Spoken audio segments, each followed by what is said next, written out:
another veteran versus a rising young talent. Well done, gets into the pocket. Flames are shooting at the back. Big angle, he turns it up, man. These guys are going for it.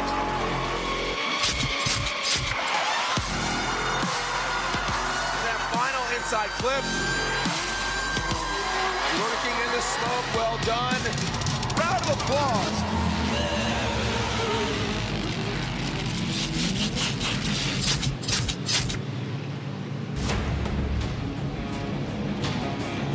Welcome to Connecticut, a new venue and a new backdrop for a new round of the Formula Drift Pro Championship.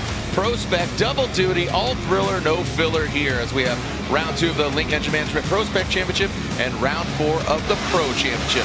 The battle at the Springs. A river runs through it here as we are going to be your tour guides through qualifying today, going into the main event tomorrow for Pro Spec, and Saturday will be the Pro game day on Saturday. So, as you can see, between Pro Spec qualifying and Pro, the skies opened up, and Mother Nature, coincidentally, Ryan Turk will be using his sponsor, Rain-X, on his Toyota GR Corolla amongst all the drivers. So, the windshield wipers are on, and again, the drivers will be battling the elements, as well as a new daunting track where all the drivers come in with no data, given this is a brand new track for the Formula Drift Championship.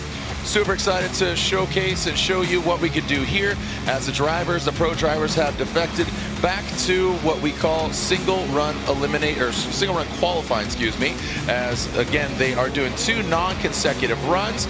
So thank you so much for joining us here. For just joining us and did not watch Pro Spec, I'm Jared Deenda, and joining me here in the booth is the Blue Beanie, the Teal Toque, host of the Outer Zone podcast for all things Formula Drift and insight on drivers, technical directors, different people, all walks of life in the Formula Drift world. Be sure to tune in for every episode of the Outer Zone podcast. Jacob Gettins, you were over there watching the Pro Spec competition. Dry, perfect, ideal conditions. A little windy, cleared out the smoke. Now the wind has stopped, the faucets have turned on. What do you make of this track, first and foremost? I like the track. I really do like it. I think it's kind of a mix of a lot of tracks that we've known and love. It feels a little bit like Irwindale. It feels a little bit like Seattle. You know, it's got a massive bank. It's incredibly quick. You come off of it. It's not as aggressive as coming off the bank in Seattle. Great infield section. Good spots for some dives. It's going to be awesome. In the wet, it's been interesting. Yeah. It's been really, really interesting to watch, but we'll see how it all plays out. We're right here. Yeah, and you can see right in the middle of the track, the water is collecting. I mean, you can see the shine, the reflection there. It's a bit like a pond in the middle, so we are going to be seeing some sight laps. Unfortunately, going to slow things down because look at that. Previously dry, it was great. As we take a look at our Pro Spec seating, and this is a recap. Aiden Copham, the car looks familiar, but different driver, new driver to the Formula Drift Championship. Aiden Copham comes out on top after he took down Mr. Levi Waite. Some great driving for him and a good confidence booster. Yeah, didn't really have the Atlanta that he was hoping for, but there was a lot of hype around him coming in. Just didn't get that start that he was looking for. Taking a look at what he's piloting now, I mean, that's going to give you everything you need to know about the quality of the driver. I mean, Chris is not just going to build something for anybody. He's going to partner up with somebody who knows he's going to be able to take it pretty far. So, yeah, fantastic work. Seating bracket was great. If you haven't watched it yet, go back, tune in, check out that Racer app, and go back and watch it because it was a great time. All right, so this is taking a look at Cameron Sorensen, and Cameron, what is Cameron doing here? Because is Cameron driver? Well, in between breaks, sometimes they'll allow drivers to go out and just check something on their car. So we actually saw Chris Forsberg do that before we got into things in Pro Spec. So that's all. We had a little bit of downtime, renting the track for the day. Yeah. What a turn of events, though. I was like, Cameron goes into Pro like just one round? I mean, we got a couple of drivers who didn't make it this weekend, so maybe he's just filling in a spot. Would be cool. Yeah, it would be very cool. Yeah, notable drivers that aren't here. Haroya Manoa, I saw footage of him online showing his rally for WRC. This is the 4th stop of 8. As we've already made our way through Long Beach. Let's take a look back where, again, another signed, sealed, and delivered round of competition. Connor Shanahan, after some craziness, ends up getting out on top. Yeah, and well-deserved. I mean, this is the season he's really been hoping for. Last year did not go his way, trying out some new stuff. Pairing up, though, great team dynamic, and I mean, it's definitely not the last thing you're going to hear about Connor Shanahan. And talking about getting into Ireland, I mean, his fellow countryman, bit of a mentor, James Dean, taking it on with Von Gittin Jr. That was a wild battle. That's one that I think people are going to talk about for a real long time. Yeah, and Von Gittin Jr. ends up showing up in the biggest way possible. He ends up winning the event after doing, I don't know exactly what round. He hasn't absolutely officially confirmed which round we're going to see him at. Normally he comes to the final round, so we might see him at LB2. And then most recently, Orlando Speed World. What an event. Yeah, Odi Bakshi's a phenomenal drive. Right out of practice, all the way through qualifying. You just knew he was going to be on it, and it really came to terms. And yeah, I mean, he's currently sitting number 1 in the points championship. James Dean in second.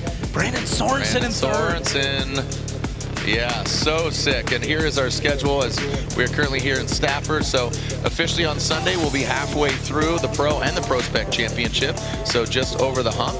Lovely Lady Lump says the Indy Raceway Park and Vegas are new. Round 5 and 7 are double duty Prospect and Pro, but we'll go back to Seattle, the bout on Seattle, and finally LB2 for the second time after the closing, shutting down, and demolition of the House of Drift. Look at that reflection. That is a lot of water, so hence why we will be moving forward with sight laps. There is the Drivers' Championship. You can see just 8 points behind. You got James Dean behind Odie, and as you just talked about, Frederick Osbo sitting there in 4th, and Connor Shanahan in 5th. And it's already showing the importance of qualifying because they are picking up points in qualifying. We've got some small gaps here. That's going to be pretty big. Yeah, it is significant. Every point matters, and it's literally come down to 1 point.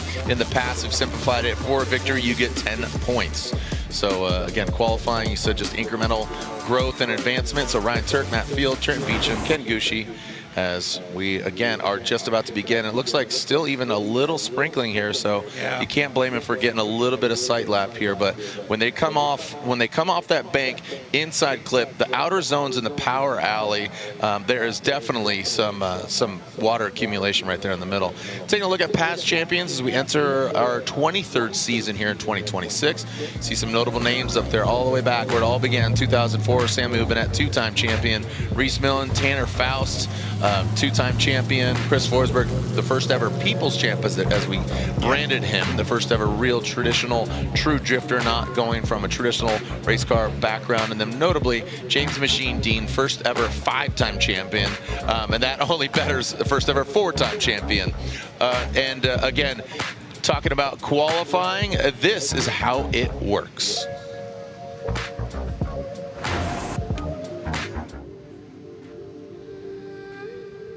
Formula Drift qualifying is judged using the FD telemetry scoring protocol, powered by Race Data Labs and Wally. A driver's qualifying score is made up of 3 categories: line, worth 40 points, angle, worth 40 points, and style, worth 20. Let's break down each one. Line is equal to 40 total points. This is judged by fill rate of each driver in each zone, and that is notated by percentage and then converted into a points total. If there are 4 zones, each zone is worth 10 points, unless otherwise noted. An inside zone is measured by the proximity of the front tire to the inner part of each painted box. An outside zone is measured by the proximity of the back bumper to the wall, and when a wall doesn't exist, it is measured by the proximity of the rear wheels to the outside of that zone. Now let's talk about angle. Angle is measured in average angle, and that is taken from the starting point of the run and ends near the finish line. These are both marked by lines on the course. Average angle means the driver who holds the biggest angle for the longest period of time and does the quickest and snappiest transitions will be rewarded the most. The standard for angle is generated by the drivers themselves and considers the exact driving that was done all the way up until qualifying. Finally, let's get into style. Style is the only category judged by Formula Drift judges and is worth 20 points. This category evaluates elements that aren't captured by telemetry, including commitment, fluidity, transitions, vehicle control, and overall execution. Judges also consider mistakes such as bobbles, unnecessary corrections, overuse of the left foot brake or handbrake, and other factors that affect the quality of the run altogether. Line, angle, and style create the complete Formula Drift qualifying score, combining objective telemetry data with expert human evaluation to determine who advances to competition day.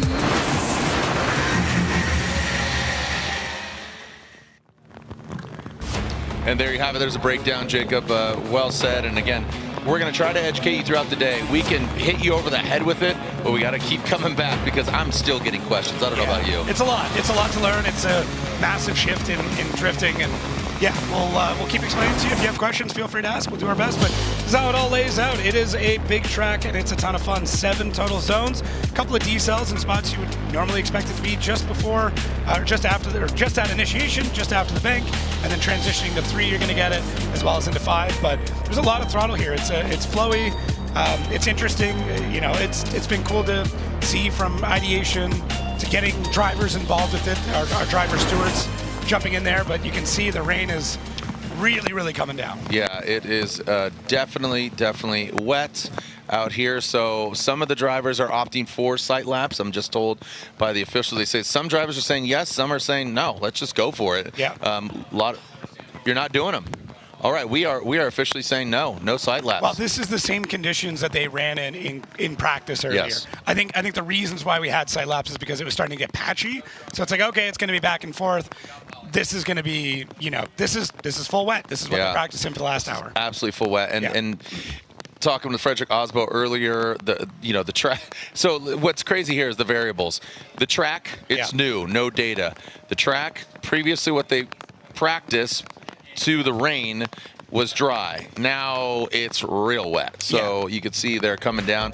Take a look at our Type S keys to success. Yeah, stay high on the bank, of course. Make sure to time that transition correctly. Coming off the bank is actually really big here. Quick and snappy at the inner clip. They just want you to whip around it. And then commit through that final zone. They want you basically all the way out to the wall. So it's more or less what you're used to with the track. It's just in a different configuration that we haven't really seen. But the bank seems good. The track surface has been good. A lot of drivers noting that tire wear is not a problem here. So it's not something you have to think about. But that also means they can dial in more grip and really throw these things around. All right, official lap. Again, we have heard there are no side laps. Just going for it. Lick the stamp and send it, baby. All right, so here we are looking at Daniel Stuckey. Daniel Stuckey in the Kenda Tires S chassis. Like I said, at pace. So what's really cool here is, again, the Race Data Labs and Wally system does have a weather kind of modification to it that basically says, okay, this is this percentage wet. It is very wet as far as the wetometer goes. And now into the outside zone, the power. Look at how much water accumulates right there as Stuckey is crawling his way through. I mean, look at that. It is absolutely a splash zone. Throwing a rooster off the back as Stuckey checks up quite a bit. He does maintain the angle. The speed obviously lacking. You don't want to rip through that thing, and he really backs that thing up and taps into the wall across the finish line. And Stuckey wraps it around the cone, and there is our first qualifying lap, making some history here. Daniel Stuckey, the first driver, and you got to consider this, the reflection off the water too. Yeah, the sun's already peeking out as it's starting to go down, but I like it. Stuckey, I mean, he's full commitment all the way through in there. As you take a look on the right-hand side of your screen is going to be your zone filling percentage. So if they fill all of it, that's going to be 100. You can take a look and see how Stuckey's doing through these various zones. So yeah, as Jared was talking about, the Race Data Labs team have updated the app now. So it more or less it shows that there is rain. So in our replays through the Wally system, you might actually see like a rain graphic that comes up. So fun little addition, but it also lets the drivers know when they're looking back on the data, which of it is in the wet, which of it is in the dry. And all the drivers in the meeting this morning, very receptive, you know, just happy that we're ideating and updating what's going on. But yeah, for Daniel Stuckey, solid run on the board. I mean, liking the angle score, liking the line score. I mean, it's tough. It's really tough, and throwing his hand out the window. Yep, gave it all he got there as we are looking at D-Mads and that coilover depot S chassis, and eager to see what we can see from Derek Madison, waiting for the score for Daniel Stuckey and his first run. Checking the tires. I feel like they could do like 5 runs on those things because they're not going to burn off. Yeah, I mean, right now, I mean, you have the opposite issue where if you haven't already pre-scrubbed the tires in, you're trying to get that cap off. So you might see in the burnout box drivers doing a standing burnout, but see this first score in. Daniel Stuckey's score coming on in, and there it is, 74.26. 74 points. So as you can see, line and angle are 40 each category. So 28.70 out of 40, 35.90, that's pretty high out of angle and style. It is an average of our 3 judges. The 3 judges this particular round and this weekend are Reese Marin, Vernon Zvanveld, and Brian Egger. Robin Sheeta is here in the building, but he is not judging. And this is Derek Madison. Derek Madison coming down in another S chassis, sticks it to the wall. This gentleman knows how to drive in the wet, in the snow, and obviously in the dry. Coming to us from St. Louis, Missouri. Nice job there, man. That's, again, that at pace, but that's what you really need to do to level up and really stand out, according to Wally, and going off of what the expectations are from the Race Data Labs program. Again, it is just splashing. Look at that thing. It is unreal. That's an epic shot right there, I'll tell you what. Yeah. Oh! So all these guys just slipping and bringing on into that back left corner to the wall. But yeah, Canon a sponsor, and a lot of these photographers using it. So definitely got an epic shot there. I think so. I mean, we're dealing with a real interesting situation where we've got like massively bright sun coming right at these drivers, as well as a really wet track, and even our camera guys fighting through a bit of that glare. 96% in that first zone. So Derek Madison using that rear bumper just like feelers, getting all the way around as he comes in. That's going to be our second zone. Unfortunately, too wide for that. Now getting into our third, big puddle splash there. About 38. So came out of that pretty early. Lost a bit of angle coming through that inside clip, which is zone 4. And then zone 5 is our last one before getting out to the wall, which is kind of we would have called it a touch and go back in the day, just to hit it and quit it. And that's what you see, 85% there. Decent on the angle, decent on the line. Maxing out the angle there. Look at, we got a rainbow. All right, well, the gold here is Formula Drift. That's what we're looking at here. Got a lot of Irishmen here, so maybe we do have some leprechauns in the building. James Dean being the biggest leprechaun of them all. And he's got gold as well. Just in Ireland, there is no taller Irishman in the world. No. Derek Madison with a 63. Derek Madison with a 63. So again, 40, 40, 20 available to get 100. But that's how it worked out for D-Mats. Rome Charpentier, not the best start to a season from previous years, but this maybe could have a breakout round here in Connecticut, a new track. He really does adapt very quickly, having driven all over the world and competing in multiple different sanctioning bodies. So it's great to see Rome in the mix, but again, hopefully he has a breakout round. Well, and he drives a lot of bank tracks over in California, so he's got a little bit of an advantage with that. Rome Charpentier through the start chicane, the Garagistic BMW E36, making his way to the wall. Let's see what kind of angle we're looking at here. You can see the miles per hour and the angle. So again, going 45, but at angle 30, you can see 30 degrees, 37, throwing a little bit more out of it. Getting all the way maxed out to 40 degrees, 45 degrees of angle. Now coming down into the Super Soaker Alley here, a splash and a boom as he crosses over the inside clip. Now transitioning into the rear, and they are staring right into the sun. I mean, just up here in the booth, it's tough to look, obviously to the west as the sun is setting. I'm assuming that's the west, right over there, where the sun's setting. Yeah, I would hope so. If the sun's changed location, we got much bigger problems on our hands. Oh, wow. Epic, dude. Oh, let's go, camera team. So sick. Are we the little smoke trail over there? I believe so. Man, way out there in the distance. All right, let's look at it again. Yeah, good job here from Rome. I mean, same thing. I can't stress enough how difficult these conditions are for the drivers. The top of the bank is going to dry out faster than the rest of it, so the very top. It's also in the direct sunlight, so we're going to be seeing some very quickly changing weather conditions as we go. But this infield section sits pretty low, and you got to remember too that this track, traditionally they would have trained everything into this spot. So where we've got things going right now is not an area that's going to clean up too quick, but we're doing our best. And Rome putting it together. I mean, it's a midline run all the way through. We are missing a couple of drivers, so to be honest with you, everybody's going to make it in. Yep. It's kind of a jockeying for points and position, but a little fist bump. Yeah, I mean, probably just happy to get around the run. Yeah, I believe we will have. Oh, there it is, very quickly, 59.93. So leaving significant amount of points up there on the board. But we will have, like you said, 32 drivers because Horoya's not here. Oh, you know what? 31 because Jeff Jones isn't here either. Right. So one driver will be getting a bye. Yeah. There you go. One Top driver will be getting a bye. Yeah, so that's worth some points and a fast pass into the 16. So that's great. All right, Nate Chen. Yep. So as we are taking a look, this is Nate Chen coming into the bank. Look at Calm behind the wheel. Really precise, just feeding the wheel, barely working that throttle. You can hear it. Now dropping on down. Very consistent, fluid line. Minimal corrections. You know, and the car is going to get disrupted right there, so it's really hard to navigate around that. But Nate Chen's doing a really good job into this 2 last outside zones.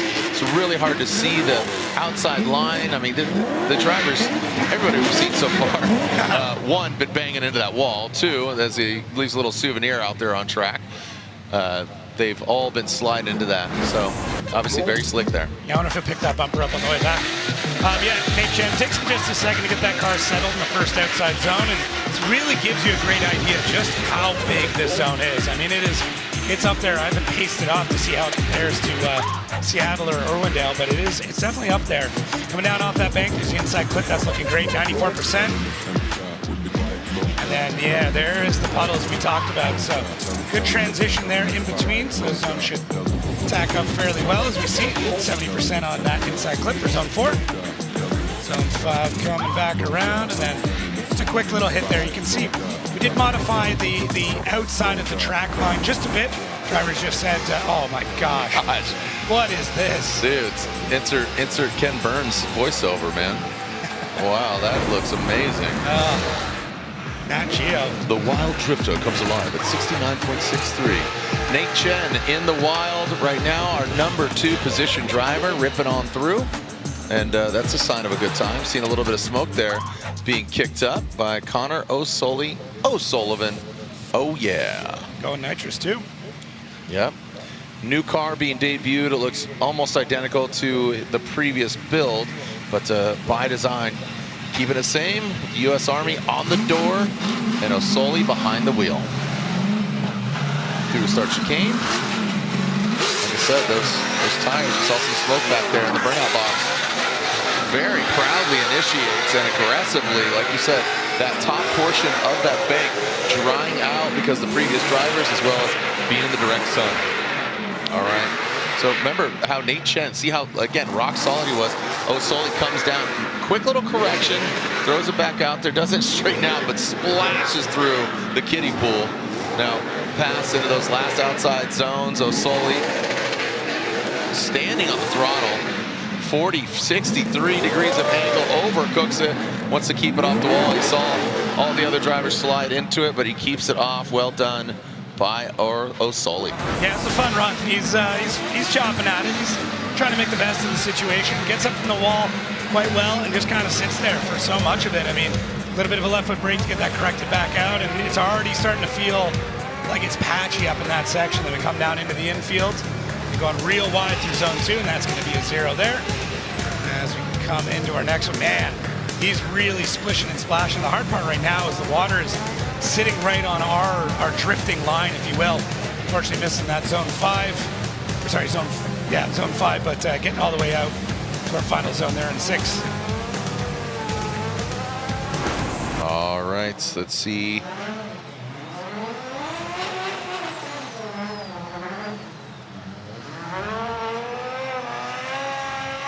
And there we are looking at Federico Sharifo. And the K&N qualifying score of O'Sully comes in at 62.66. 62.66. O'Sully, score in the books.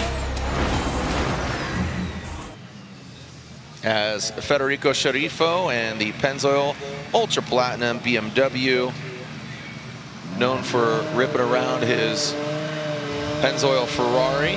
Talking to him this morning, he says, man, I can smell it. I said, what? He says, I can smell the podium, man. So he wants to stay behind the wheel of the BMW. We very well might see Fiorella later this season. When that is, TBD.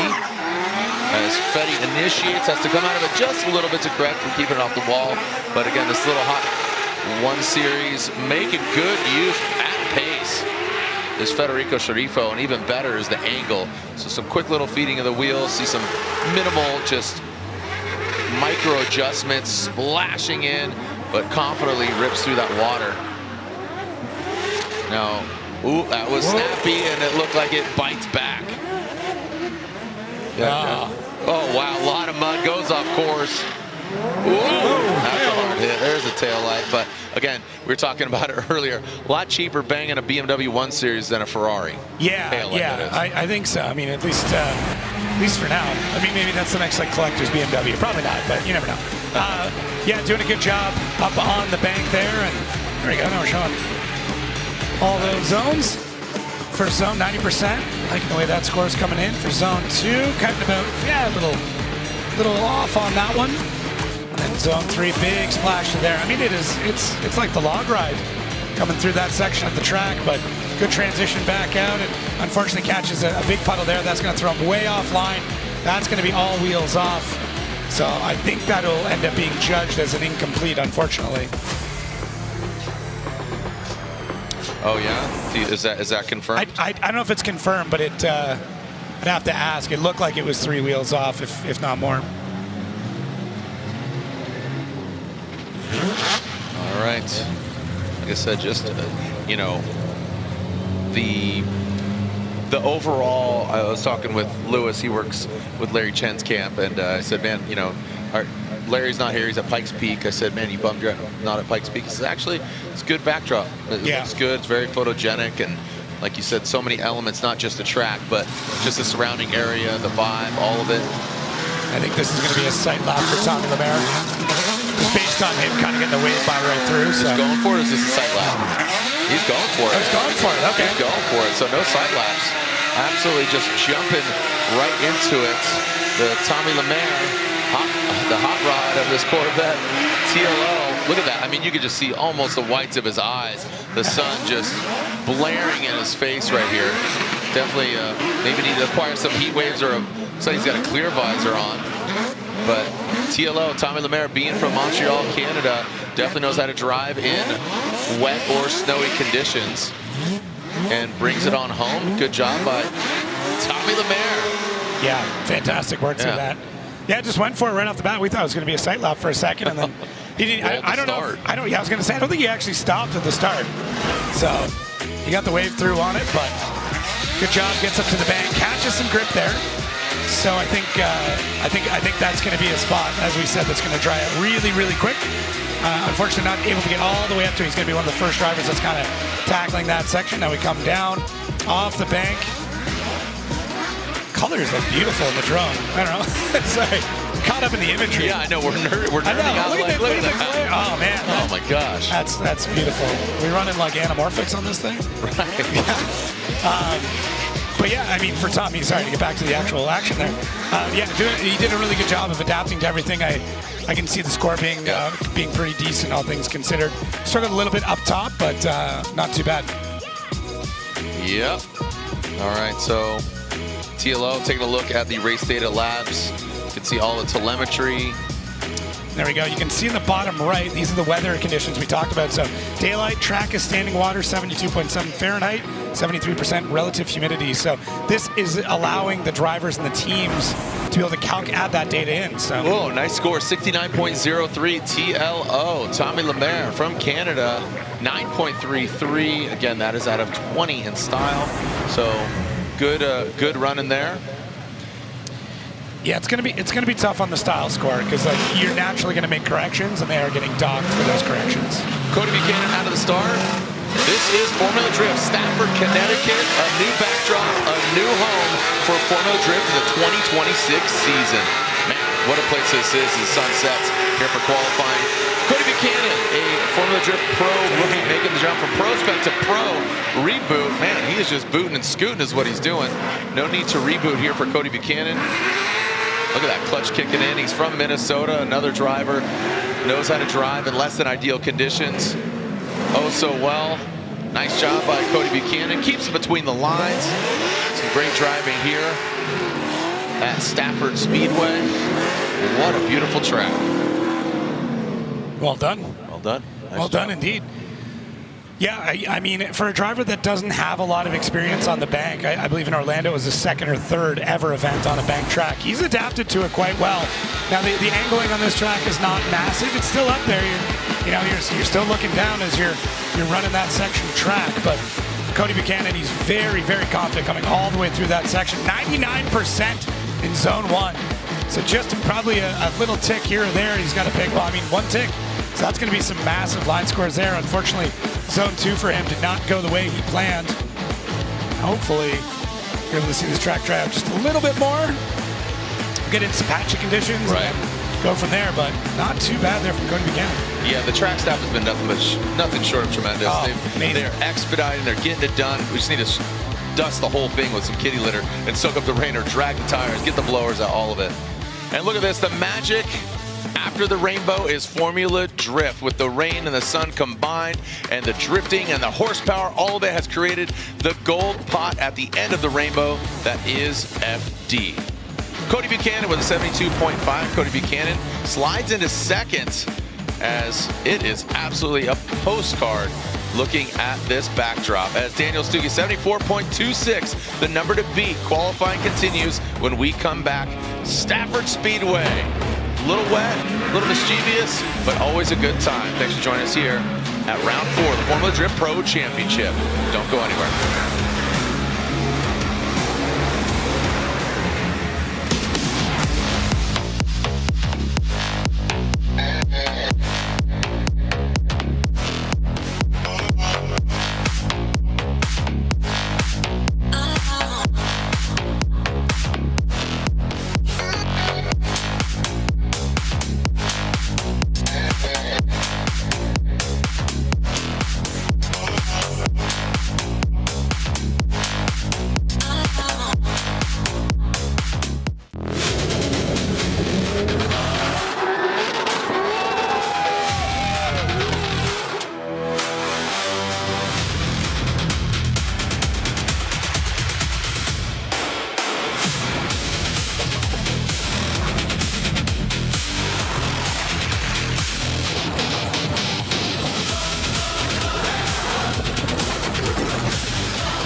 Vibe and live loud. This is what we are. Check engine, ABS, or maintenance light on? There's an O'Reilly Auto Parts. Turn left, Tyler. Take the guesswork out of your warning lights with O'Reilly Veriscan. It's free and provides a report with solutions verified by ASE certified master technicians. And if you don't want to do the repair yourself, we can recommend a shop for you. Okay, Tyler, let's go fix your car. Auto Parts.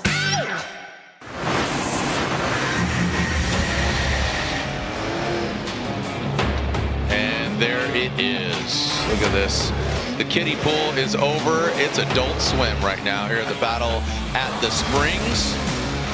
And we are just a few drivers into the reintroduction of a single vehicle qualifying. 2 non-consecutive runs. Some drivers didn't pull up to the line, like Andy Haley. You just got some news from Tommy the Mayor. Yeah, the reason he didn't stop at the start line is his clutch is gone, so he had to run it, which means he also didn't get to do any clutch kicks. He just throttled through it, and yeah. So the rain might have been a gift. Honestly, it probably was, because he got around. Just stay in it. So here we go, back to the action. This is Rudy Hansen. Rudy Hansen coming out of the gate swinging. That Team Hansen S chassis. Him and his wife doing double duty here. She's competing in Pro Spec. He's in Pro. As Hansen did both at one time. It's just a lot of work, man. So as Hansen pulls a little bit of handbrake, scrubs a lot of speed coming down there into the flat portion of the track. It's that puddle. Keeps on moving. Water is just not dispersing from that area, man. Just so flat. Oh, that is just such a rooster tail off the back of the S13. Oh, buddy. Wow. See the sparks fly? Oh, man. Wow. Incomplete. Yeah. Well, I mean, he wasn't able to get over the line under control of his vehicle. Under control is the key when he got over the line, but just not in drift. Yeah. Not terrible up until that point. There's our splash zone. Yeah, it's funny. I was with the judges and the drivers setting up the track, and like you have no idea that that's the low laying area until there's water on this track. Like honestly, I never would have guessed this is where the puddles ended up, exactly where we laid out the zones. But yeah, it is what it is, and yeah, that will be a 0 for Rudy Hansen on that run, unfortunately. Next up, speaking of drivers that helped develop the track, Ryan Littoral. So it was Ken Gucci, Matt Field, Ryan Littoral. The drivers kind of get a representative from different parts. So Littoral, Field, and Gucci all kind of put in their input as to where everything is. So if you like this track, those are the guys to thank. Well, there we go, Ryan Littoral. And you can also say, if you don't. Hey, I said one thing, you said another. I played bad cop there. I know, it's okay. I love all three of them. And, I'm going to play bad cop right now, just for the polarization of it. Just take a conversation. Oh, I know, I'm not. Here we go, Ryan Littoral, the NRGS Jazzy. Look at that, the black and the gold be shining right now in the sunshine as Littoral visor down, and that is definitely the approach you want to take. Ooh, Southern California kid. He doesn't get a lot of range driving from the Inland Empire. Does maintain, he's got those deep dish wheels. I gotta assume that's gonna affect the attitude of the vehicle. Scooping. Yeah, it is boot scooping boogie. As now comes through. Looks like a cowboy setting off into the sunset. Oh! Stays on it, stays in it, pins it to win it. Can't win in qualifying, just gotta get in the show. As long as you have a run, you're going to be in Saturday night's main event. Yeah, Ryan told me he put a lot of laps in on the sim. I don't know if he did any in these conditions, though. Real tough to say, as now we'll see those graphics coming up the points. So, yeah, not too bad there. 80%. Good job on that first outside zone. Let's come through the inside clip. Yeah, it's pretty deep in there. 84. There we go. There's the puddle, the first part of it. It's funny seeing the drivers kind of load up for it. They like pick up a bunch of speed and just try and power through it. And I mean, really, that's the best thing that you can do. Now, hopefully, as we drive through it, those zones will start to, the water will start to evacuate. And there's the last part, Littoral just trying to creep it across the line. Easy. Yeah, able to do so.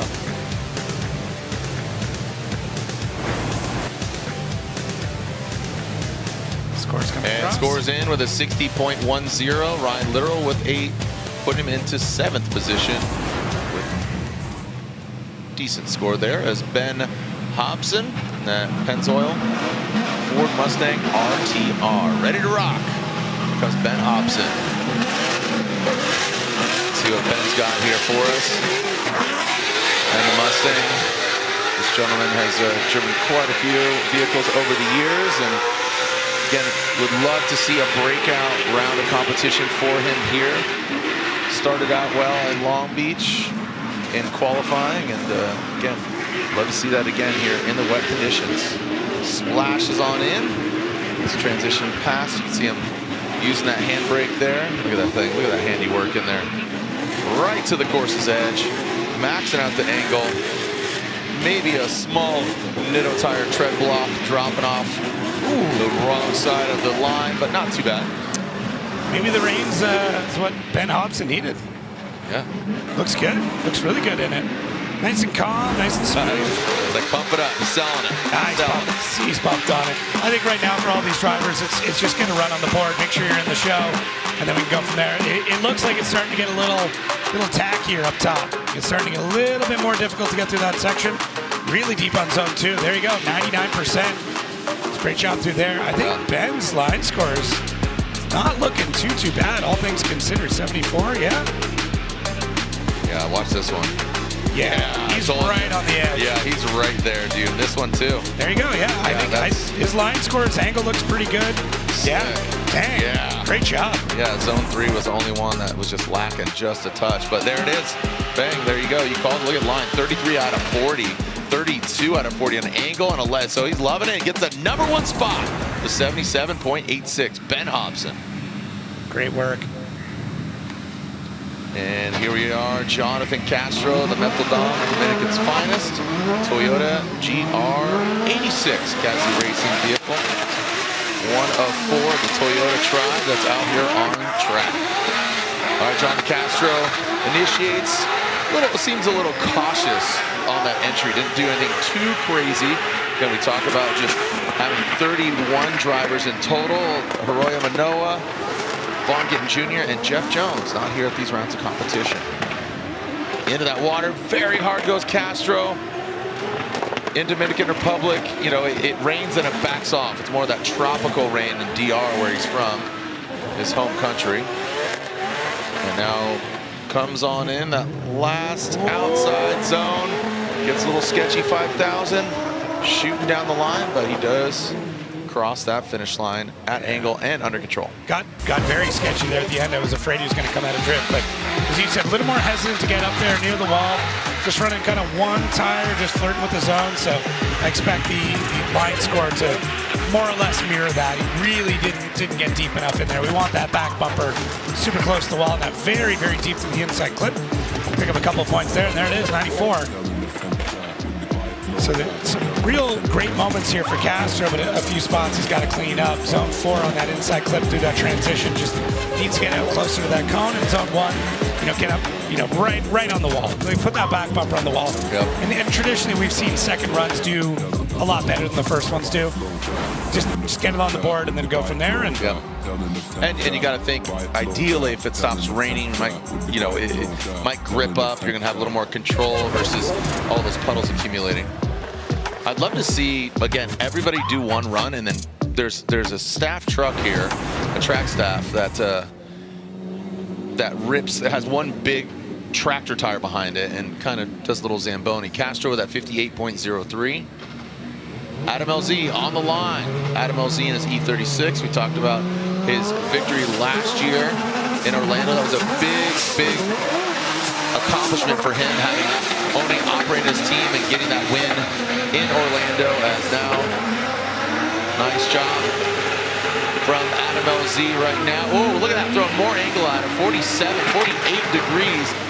You can see the Wally telemetry giving you some feedback and real-time info. Wow, the biggest splash we've seen so far. There's definitely not any bonus points for the spray off the car. Again, the heat waves might be put to good use underneath the lid. He's got the heat waves on, the visor down, and he's got a heavy right foot. Brings it all the way out. No tapping of the wall. Make some noise for Adam LZ. I think I'm going to have to start doing diving squares. You know, they just had a minimal splash. Yeah, minimal splash. That was I don't know if that's good or bad. I think the biggest kind of maybe gets bonus points because it shows commitment. It shows commitment, yeah. If anybody's going to make a splash, it's going to be Adam LZ. First zone looking good. Trying to find the grip in it. You can tell it's starting to tack up in a few spots because it gets on throttle, it breaks free here and there, dips that wheel on the inside of the tracks. I mean, you might lose a couple of style points, but yeah, tons of speed going into this part of the track. Good transition back out. I mean, Adam is no stranger to driving in the rain, especially right now in Florida between 3 and 7 p.m. It's raining. You know, it doesn't matter the day. It's just going to happen. A couple of these scores, though. 98 on zone 5, 96, 94. Quite good. Line 33 out of 40. This is not going to be bad. His angle degree was consistently high. There it is, 77.43. So 11.33 on his style out of 20. So leaving some line and angle out there, but overall, oh, wow, look at that. Well done. Nice job. Adam LZ gets a score on the board, and there we are.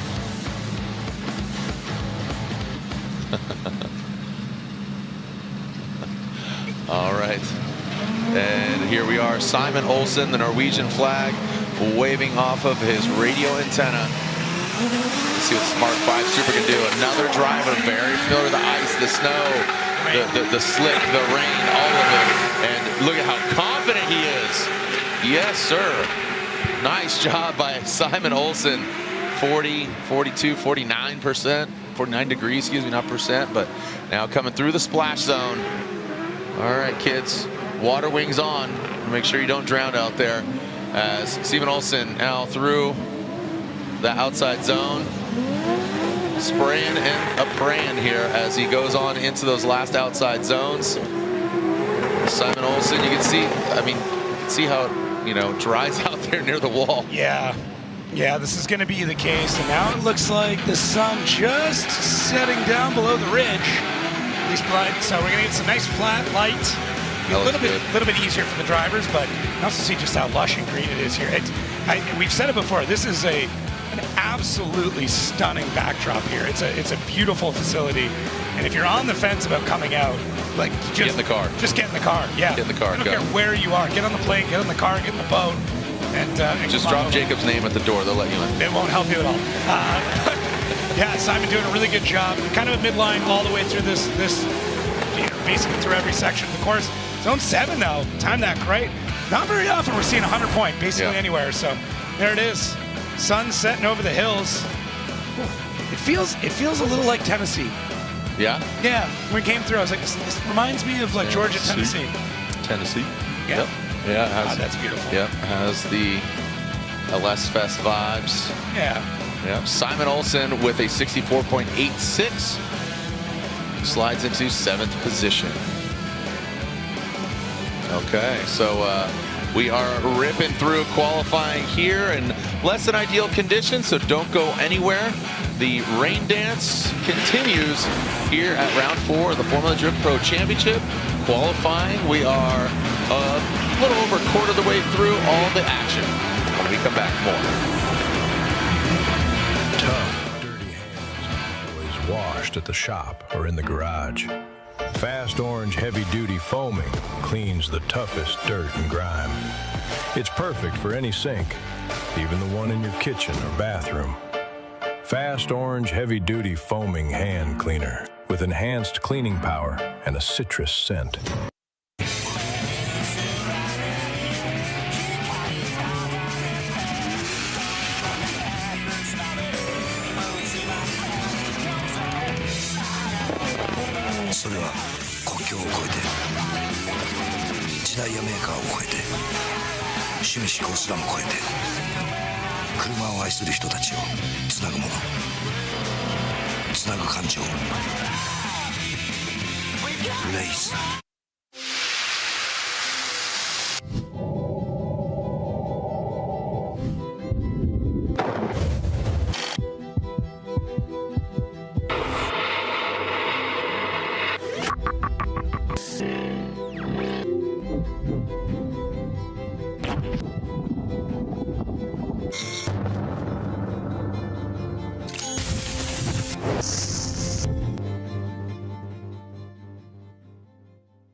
Welcome back, and if you are a betting guy or gal, go ahead and scan that QR code. Odi Bakshis leads the pack, and also he leads the pack as far as the percentage right there. So chance to win real money on Formula Drift courtesy of Next Bets. I'm telling you what, those Shanahans, that percentage should be higher. That's what I'm saying. I mean, four of those 5 guys, you know, they know how to drive in these wet, slippery conditions. All I can say is I don't know who makes the odds, but if you know drifting, there's some opportunities. Absolutely. Absolutely.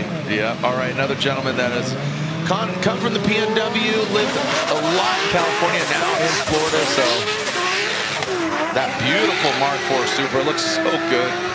Car looks great. Ooh, man. I want to get that upper angle and see. I don't know if he tapped the wall, or I mean, it just looks so good. Just such a good refresh between Orlando and here. Now let's see. Here's a car wash. Splish splash. I was taking a bath. Rad Dan new mirrors, little pink and blue mirrors. I was just gonna say, I'm pretty partial to that teal mirror. Yeah. Oh, jeez. Is it a gender reveal party right now? Whatever mirror he knocks off. Do we miss something? Like, I'm gonna go check his Instagram real quick. I don't think so. All right, party out back. Yeah. Yeah, Rat Dan, I'll take a look, make sure we didn't miss an announcement or something. But real high up on the wall, he's massaging it. He's getting into it. I mean, that score is going to be pretty decent, although it does come out of it about halfway through. Does a good job here. Has to pull a ton of handbrake to get that around the cone, but he does a good job. You're gonna make, I mean, if you're gonna lose some points in style, make sure you pick them up in line. That puddle is starting to get a little bit smaller. Not much smaller, but it is definitely coming down. So is the sun, and unfortunately that's going to mean the track drying up is going to be pretty slim. So I have a feeling we're going to be in at least damp conditions for the vast majority, if not all, of qualifying. And then Rat Dan getting out a little bit closer to the wall and cross the line of that mark for him. No updates? No, I'm just it is one of his sponsors, and, cool. and he's had it on for a while. It just stands out in the color sun for some reason. I mean, like, right now with these views, everything's standing out. Right, yeah, it's unreal. All right, 66.8 for Dan Burkett. All right, so yeah, like I said, Rad Dan has had those mirrors on his vehicle since the beginning of the season, but for whatever reason, they just stick out. All right, speaking of sticking out, Motoro Masayama, Evangelion livery shrouded vehicle. Juku Racing, the canards up front looking like things, looking like a robot, part of the nerd program. Yeah, and Motoro Masayama, very confident with that 86. Now coming down. Looks like a snowplow. Looks so mean out front, doesn't it? Yeah. And splashes in. See how it transitions across that inside clip. And now coming on into the final. Scrubs a lot of speed. That last puddle really slowed his momentum down. Trying to keep it sideways. Fighting with the traction. Fighting with the water. And he keeps it off the wall. Definitely a bit of a crawl there at the end. Yeah. I'm glad they let him keep the canards. There was kind of a conversation about those and if they were going to be a bit of an issue, but won that fight, which I'm pretty happy about. First outside zone looking good. Big initiation there. Going for those style points is at least what it feels like. Hopefully picks up a few extras. First zone looking good, 91% there. Great job to that second one. And coming through in the third zone, a bit more of a straight line approach before he goes in. Hard part is just trying to fill that whole section. A lot of drivers struggling through zone 3.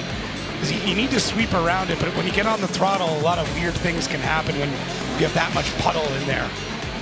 As much as these tires are really, really good in the rain, I mean, all the brands have kind of developed a tire that's done a great job in the rain. That's not what they're built for. So, they're built for grip, they're built for longevity, and really to get them through. So, a little bit different, but making the best of it. 72.06 for Masayama. And he finds himself in 5th position in our K&N qualifying. K&N filtering the life of many. K&N, the official filter of Formula Drift. All right, Kenshiro Gushi, the Gretty, Toyota Gazoo Racing, 86. He's on the Kenda Variety tires on the corners. And initiating in. Comes in blazing, seeing a little bit of smoke there. Just some small embers being stoked. Being lit here. All right. You can see, comes down. Let's see the progression here. A little bit of handbrake there. I don't know if that was the move, but maybe about to overshoot that inside clip in the transition. Straight line. Ooh, keep that angle going. Now to the final outside zones, right on that course edge. You can see coming out of it a little bit. And now in and across that finish line. Yeah, a couple corrections there for Ken, and that'll affect a little bit on the style score. I think judges kind of keeping the style scores pretty similar. It's really tough to try and pick up a spot where you can really make a big swing for it and kind of wow everybody. But right now it's more of a war of attrition. Just get around the track, fill those zones, get the angle done, and not having a great time through zone 2. A little bit more angle before going into the puddle, the splash zone. But all the transitions looking good and a decent job through every section. Really wide there that part of the track. Just getting those wheels right to the edge of it. And there's that extra section we had at the edge of the track, zone 7, looking good. Yeah, just a little fresher white. Yeah. That last outside arc. It's just the way that it arced out the first time that we painted it, and drivers just wanted a little bit more. A little bump. All right. Waiting for the scores. They are being inputted and ready to go.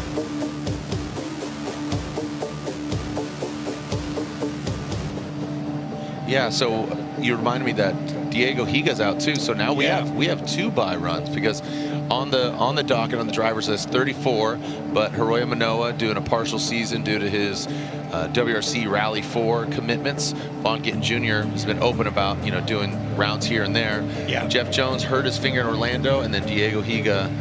Do we know his presence? No, I didn't really get too much of an update on that. So, but Brazilian driver Diego Higa, who was really peaking early this season, unfortunately not here for this round of competition. But Ken Gucci with a 64.7 slides into 10.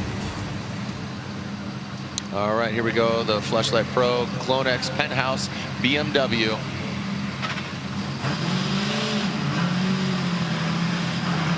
Coming through that start chicane. Slip and slide, take it to the house.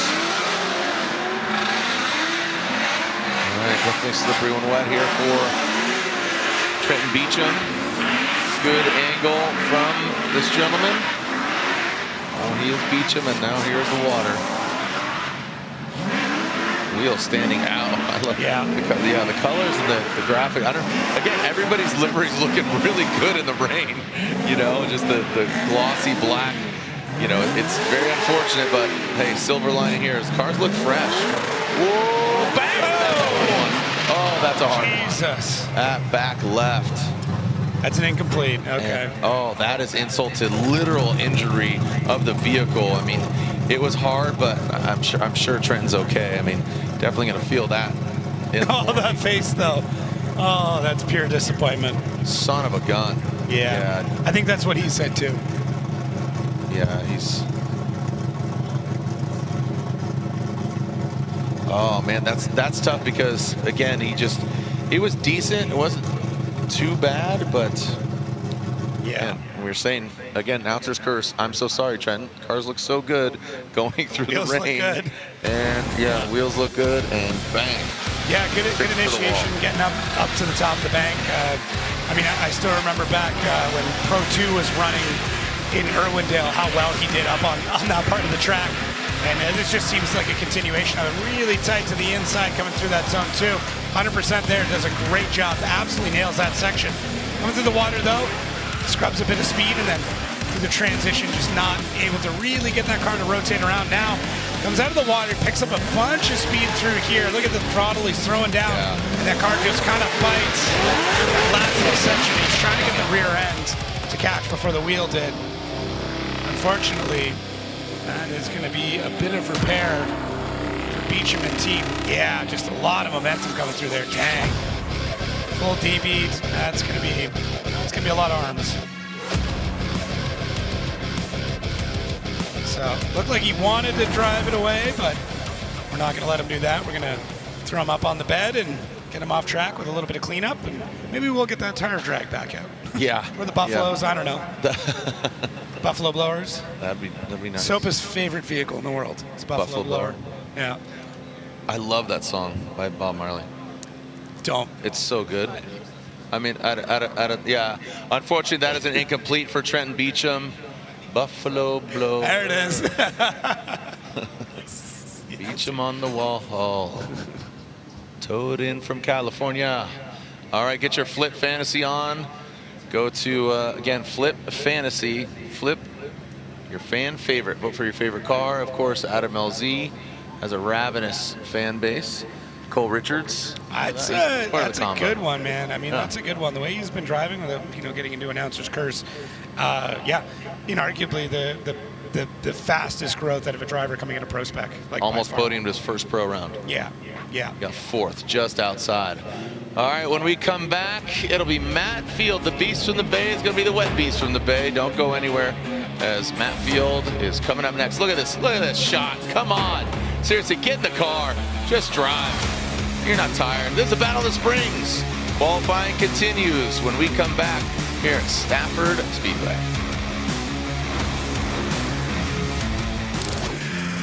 At the limit, performance tells the truth. From the drift track to off-road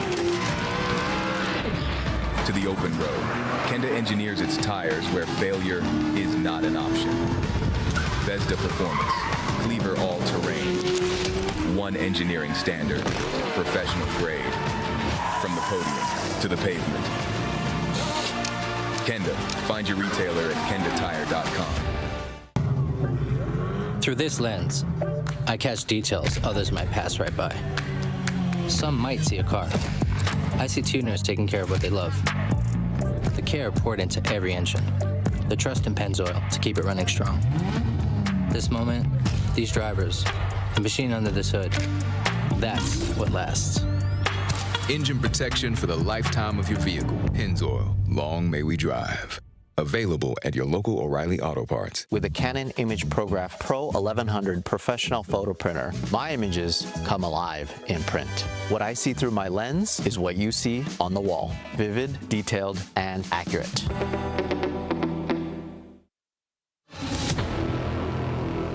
Something has awakened.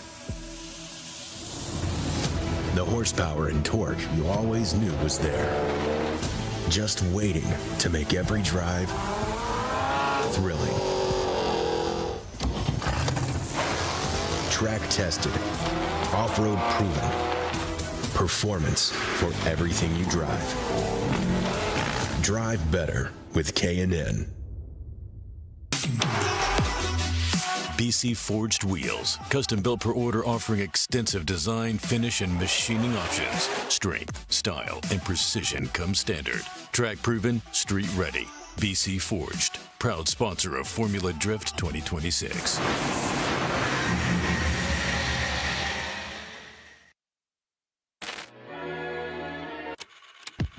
What's up, everybody? I'm Chris Forsberg, and I'm here with your BC Racing Clip Tip. I'm standing at clip number 2, right after the big clip outer zone number 1. And so this one is very important. I would say it's actually a little less important than outer zone 1 coming in, but this is the telltale of how you handle that bank and how you came off the bank, carrying your momentum and your angle into this inner clipping point. So the drivers, you'll see, if they're dragging a tire off the zone, they're going wide and pushing wide, they carry too much momentum into 1, they're going to try and regain it coming through this clip. If they come off short, they're going to be coming into this clip low angle and maybe even into this inner clipping point. So the drivers that are going to carry that bank the best and put that rear tire right up near the edge, bumper not surpassing this white line behind me, are going to be the ones that carry that momentum, that angle, that throttle, that commitment through zone 2. And that, my friends, is your BC Racing Clip Tip.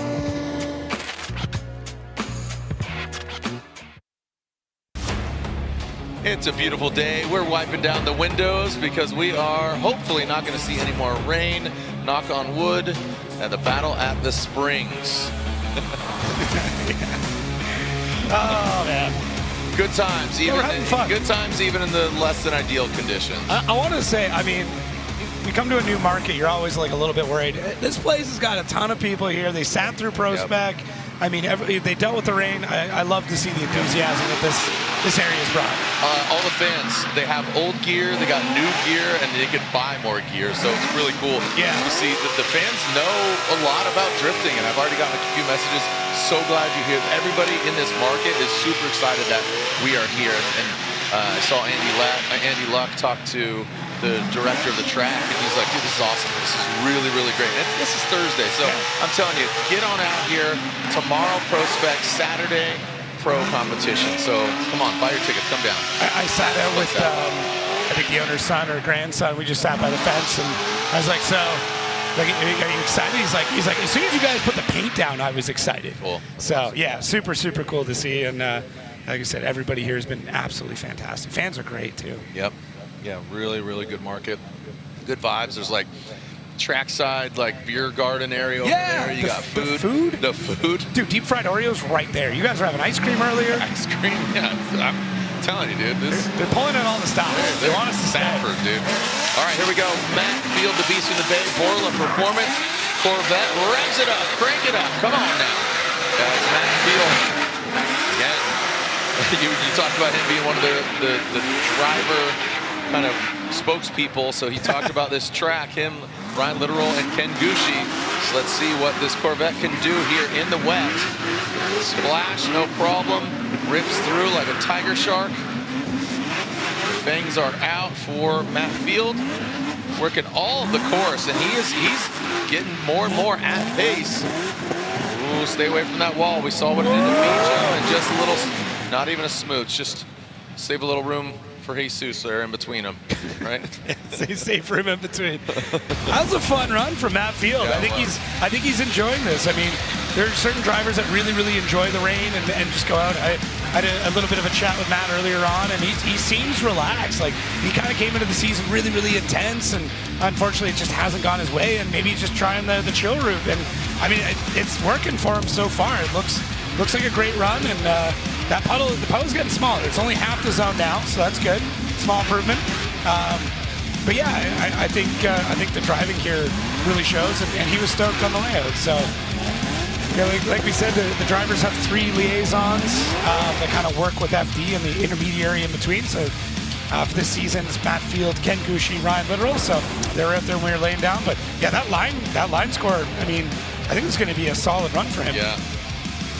All right, you were right earlier about Ben Hobson, and there it is, 34.5 out of 40, and 29.8 angle, and 12.3 out of style. So aggressive drive pays off. 76.63 slides him into third.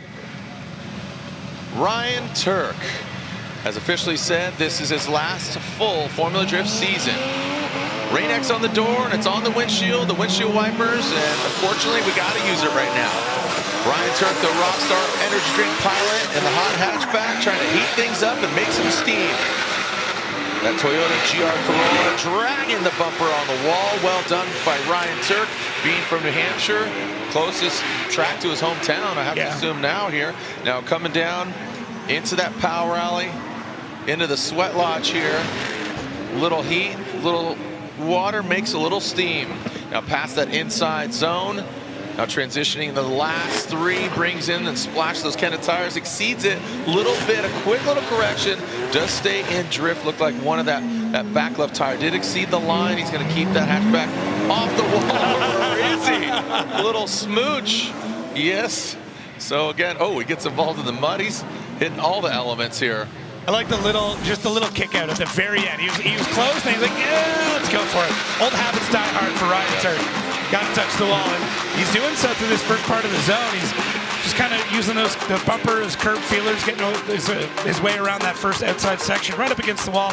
Goes a little bit wide to the second one, but kind of makes up for it coming through third here. Really good job to that section. Transition might be a touch late, but the timing's not really something that's within the elements of scoring right now, and just gets that wheel off. This last part here. Yeah, it's a fun run. I want to see this last one right there. Yeah, he drug it a little much out. Yeah, might as well. Yeah, why not? Yeah, have some fun with it. Fan favorite of the year 2016, championship runner-up in 09 and 2010. You know, he's got to do some quick work here in the remaining. Let's call it what it is. This being the 4th round, so 5 remaining rounds, including this one. He's got to do some quick work, and he needs some other drivers to kind of not have good weekends in order for a championship here in the 20. Yeah, I mean, he's up. He's just outside the top 10 and 11th right now. Vaughn's going to drop down pretty quick, which, it's nothing. I mean, nothing's impossible. And we've seen it before, right? We've seen drivers really have a good latter half of the season and move up through the ranks. So, yeah, anything is possible. Yep. It could all start here. It could all start right now. Right here. Right now. Right here. I was thinking of a different song. Oh. Yeah. Right here, right here. Oh, wow. Yeah. Oh, you went older. Yeah. Okay. I like it. I'm just trying to get on your level, man. I've been throwing on the oldies. Just tell me facts about goofy skateboarding and surfing. Disney fact for you. It's a big day for me. Drop some knowledge on me. Yeah. First thing I've learned from you in 5 years.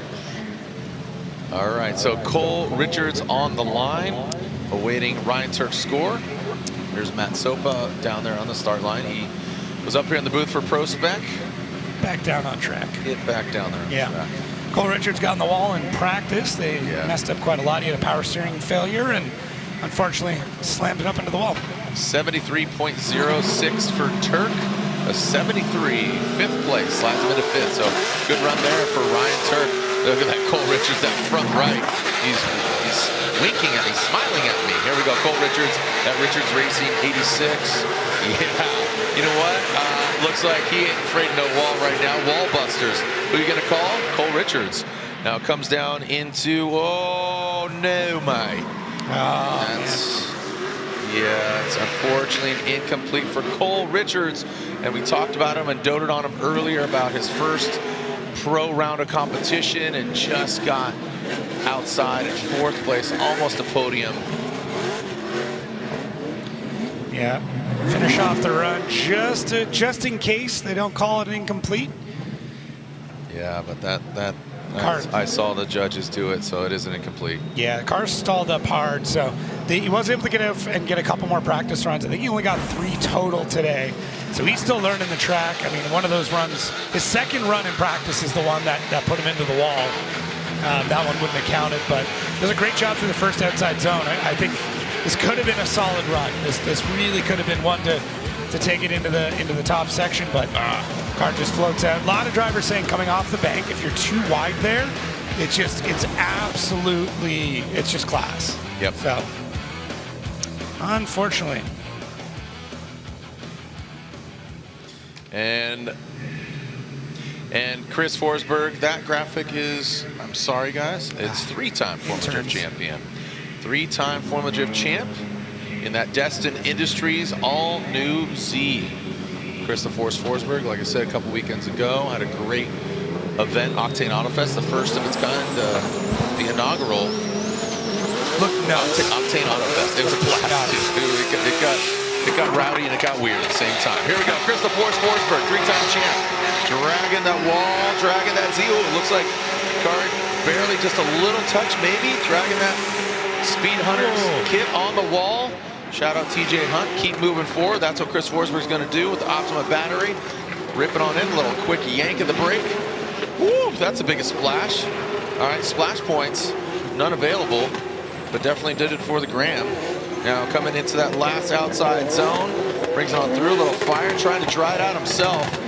Easy, don't go overcook it now. And there it is, Forsberg across the finish line. That is so sketchy because we just saw what it did to Beecham. Yeah, they're going for it though. What I do like though is this is the first run that I think I saw some smoke come out. Oh, there's tap. Yeah, look at that. Yeah, and we'll see here. It starts to look at there. It is. Yep. That looks like smoke. Might be steam, but it kind of flashed off. So great run there. It gets caught just that midsection. You got to be so careful through there. Like we said, it goes really, really slick in that section. But Forsberg does a great job. I mean, he's got so many runs in. So I'm not shocked that he's able to adapt to pretty much any situation that's thrown at him. Yeah. He's got him those 3 championships. Again, the first ever People's Champ. From the windows to the wet walls. Yeah. Scores are being inputted for Christopher Forsberg. Some good vibes right now. Like I said, all things considered, the vibes are high still here at Stafford as a 66.10. So line 24.7. I was surprised by that score there on line. Angle high though, 30.4 out of 40. Yeah, it's running hard. All right, Dylan Hughes, saw him last weekend at Grid Live having fun in the wagon, dude. Yeah. Just the Dragon wagon, man. It was a blast. That's at Grid Live Midwest last weekend. So now it's go time. It's comp time. Not expression session. As the Permatex BMW in the outside zone. Yep. Stays in it. Good looking vehicle, looking so good right now. Now let's see what he does coming into the flat portion of the track. Quick little correction. And into the wet. Like I said, it looks like that water hopefully dissipating, excuse me. Now coming into the last area. Type S lights unfazed, still glowing underneath. And into that last outside zone, working all the way out there. Yeah, nice and smooth in that last section. Looks good. I mean, we're seeing some signs, a whisper of a wish, if I can steal that from Matt Sopa. That's what's up there. You were starting to see a little bit more steam come off the tires to that first section, and there we'll get a little bit of a puff of smoke right before the end of the zone. So high hopes we're able to get some more traction put down, but Dylan really having to make a big correction to get out to outside zone 2 and then into that splash zone. It seems to be just kind of the front part of it now. Yep. So maybe during our halftime break, we'll get some the trucks out there and see if we can clean that up a little bit, because I really do. I think if we can get those last 2 spots tidied up, we're in a really, really good spot to make this track very, very consistent, and then maybe we'll see some full dry runs by the time we're in the last half. But solid lead run there, missing a few spots on line, but yeah, putting it all together there for Dylan Hughes. There we go. You can get a kind of an eye over on the pit space here. I don't know if you had a chance to walk around and see all of it. I feel like everywhere I turn, there's like a different avenue. Right. Yeah. Dylan Hughes, 62.86, slides into 16th. Dylan the Dozer Hughes continues on. We got a few more drivers left of run 1 for qualifying. We'll be right back. As again, let's get this place dry. Let's get excited. Don't go anywhere. More qualifying when we return.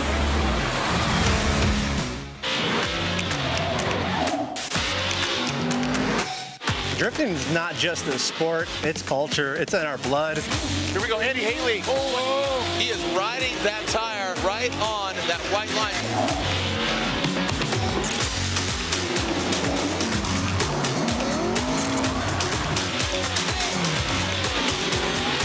Tires are what we live and breathe in Formula D.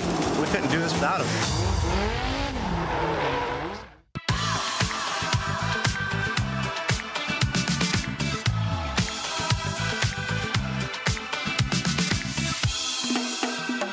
Yamava Resort and Casino at San Manuel is giving away a Maserati Thursdays in October. Play all month long for a chance to take home an elegant and powerful Italian sports car. Details at Yamava.com. Must be 21 to enter. Please gamble responsibly. Yamava Resort and Casino at San Manuel. You in? There's a place no map will show you. A secret spot. A high-performance hideout for cars that crave chaos. New brakes? Check. Roll cage? Check. A spoiler so big it doubles as a picnic table? Oh, you bet. Every apex we nailed, every second we shaved, it's all knowledge that goes right back into your ride. Look like fun? It is. You in? Adam LZ here to tell you that Motorsports is taking me just about everywhere. And no matter the scenario, Link ECU is the answer. The flexibility Link gives me for drifting, the precision I need on track, the durability to handle off the track, and the reliability you want in a daily driver. Even when pushing an entire motorsport to a bigger level, Link ECU has been with me every step of the way.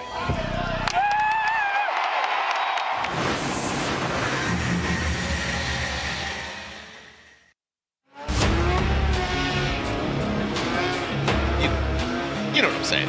All right, we are looking at Jack Shanahan and the Pulsar Turbo Systems. Yeah, come on. Get it. Come on, drive that thing out. Drive that thing out, right-hand drive BMW. Man, he is heat cycling that thing to the moon. If anybody's going to know how to get a car set up for the rain, it's going to be that man right there. Aggressive nitrous spray. Jack's like, I'm right at home. Oh, yeah. He's right at home. Him and James did a practice run together earlier on, and we all just sat and watched. I'm like, that was the best tandem we've seen all day. You got in the wet. Pouring rain. In the wet. Pouring rain. That was beautiful. Dumping. Yeah. What's their home track? Mondello, but yeah, there's another one they run as well. All right, here we go, Jack Shanahan. Jack the Ripper. Here we go, into the outside zone. The banner goes flying there as on initiation, and that BMW makes it look so easy. Thing is on rails there in the wet. The lights are coming on as well for Jack Shanahan, the PS. Oh boy, look at that flick. I thought he was gonna rotate that thing. Like I said, no problem for him in that right-hand drive BMW. That's on the correct side for him. Ooh, comes a little unwound. Throw some more angle at it. Keep it off the wall. And he does. Nice job, Jack Shanahan. I like it. I like it. It's going after some style points in the wet. I'm here for it. That was fun. Yeah, that was a good time. Didn't it look like he was going to loop it? But listen, that's Shanahan. That's when we talk about style and that like pucker factor. That's a big part of it. Is it should feel like the run's going to fall apart and somehow, you're able to save it. It feels like there's going to be an accident or whatever. But yeah, Jack, that's a big whip out there. He tried to get that car set up as early as he could, getting into that wet section of the track. But it does a phenomenal job. And a good line coming through this last part. That tire is just on the edge of the track all the way around. And then right there, just in the last part. So expect to be a decent score for him. Yep. There you go. Even having fun just throwing the car around that cone. Just indicates where the driver should be turning around before they come back.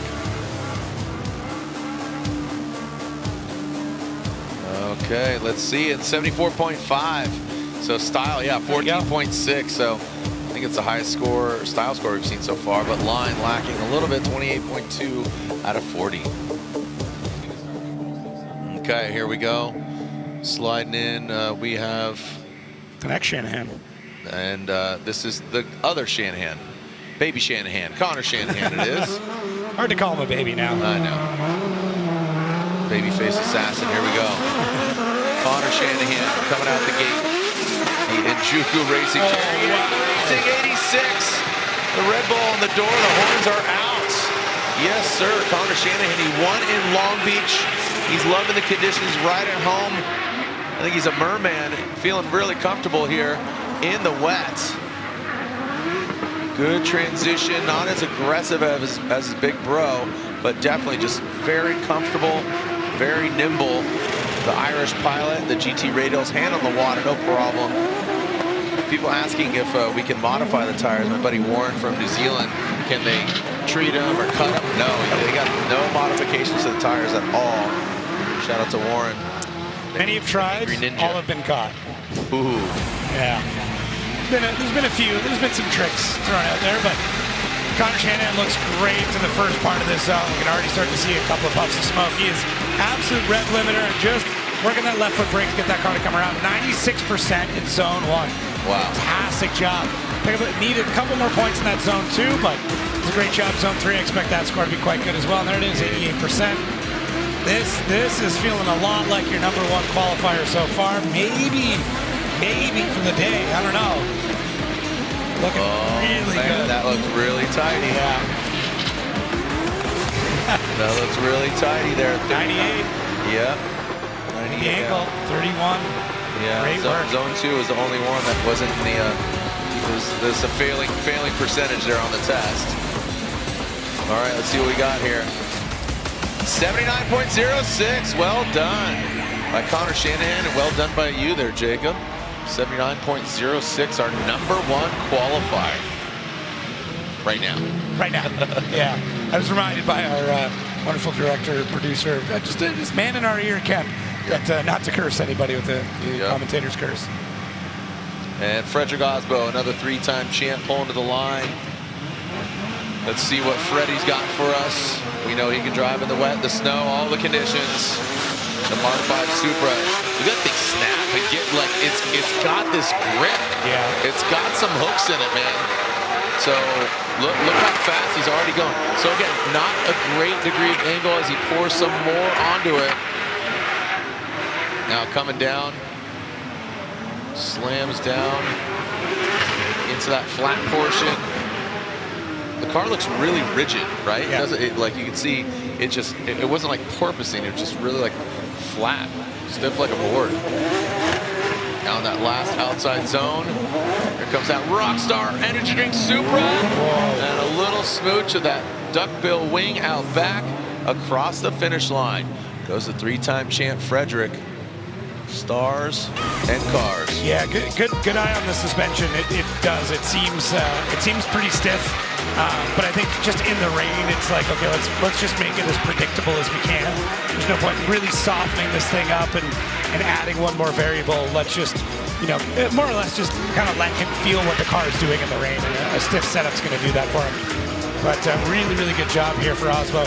Struggled on 2 as well. It came off the bank a little bit awkwardly, and it just meant that he wasn't able to get all the way out. Double 90s there for 3 and 4. Now he's starting to pick up the pace.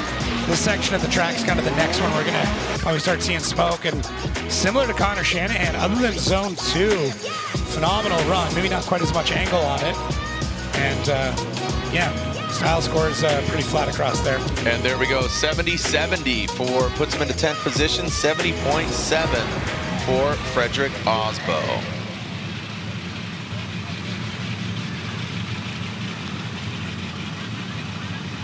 And there is Brandon Sorensen, Sorensen Motorsports, quad lock BMW. All right, visor down, and just got the race face on. Brandon brings it aggressively into the outside zone. Good, consistent symphony out back with that exhaust note. You can hear just really uncorking it. Big degree of angle there. You can see those wheels just going towards the front of the vehicle. I mean, look at that. I mean, they are just going straight on pace. Massages it into the last outside zones and works it all the way out. And again, just another little bump out back. You had to know Brandon Sorensen was going to go touch the wall. Yes. Yeah. He loves just knocking panels off for fun. Yeah, big fan of that. I really like how wide he got out there on that initiation. Looked really good. The wall kind of curves in at that spot. It's been interesting to see the different drivers approach it. It seems like a really wide flick is what's been working the best for him. Does a lot better on zone 2 than a few of the drivers that came previous to him. Zone 3, not too bad exits. Just a little bit early. Transition through 4, quite solid through there. And through 5, as we can see those puddles now finally starting to dissipate as we're wrapping up our final runs here. Brandon Sorensen sitting 3rd overall in the championship in a great spot, and a really good job there through zone 7. So line score should be pretty sorted. 33.5 at a 40 on angle and 33.7 on line. It's going to come down to that style score to see where he ends up ranking. All right, scores are in. Where does he land? 79.5. 79.5 for Brandon Sorensen, #1 position. Well done by the middle Sorensen child. High flying, right? Yeah. Yeah, he's the middle. Yeah. Okay, it took me a second. Yeah, he looked at me like I had a third eye. Well, I was like, yeah. It took me a second. Brandon Cameron. Wait, ABC. Oh my gosh. All right, here we go. James the Machine D, 5-time Formula Drift champion and defending champion in that Pennzoil O'Reilly Auto Parts Mustang RTR Spec 5. Gee, we know what he's capable of. Wet, dry, he's seen it all. Look at that. Quick little handbrake yank. Brings it in. I mean, talk about composure. That car looks like it's in its natural habitat, man. That's a Mustang with a fin. Shark fin, that is. There is blood in the water and Pennzoil in the veins. Bringing it on in. Look at just riding the course's edge. Using that left foot brake. Just getting it all the way out there. James, the Machine, put some respect on it, Dean. Really, really solid run there. Yeah, really solid run.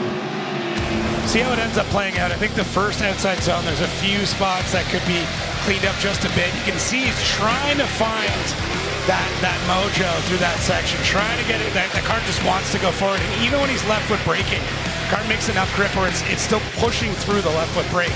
It's kind of a tough place to be, but great job through zone 2. And what I was kind of noticing between Brandon and Connor Shanahan's runs is it really did come down to that consistency throughout all of the zones. Because we have so many, you know, it's okay to lose a couple points here or there, but having one zone that really, really cuts you back has been a massive detriment. So see how that stacks up for James Dean. Last zone there looks great. 99, fantastic run.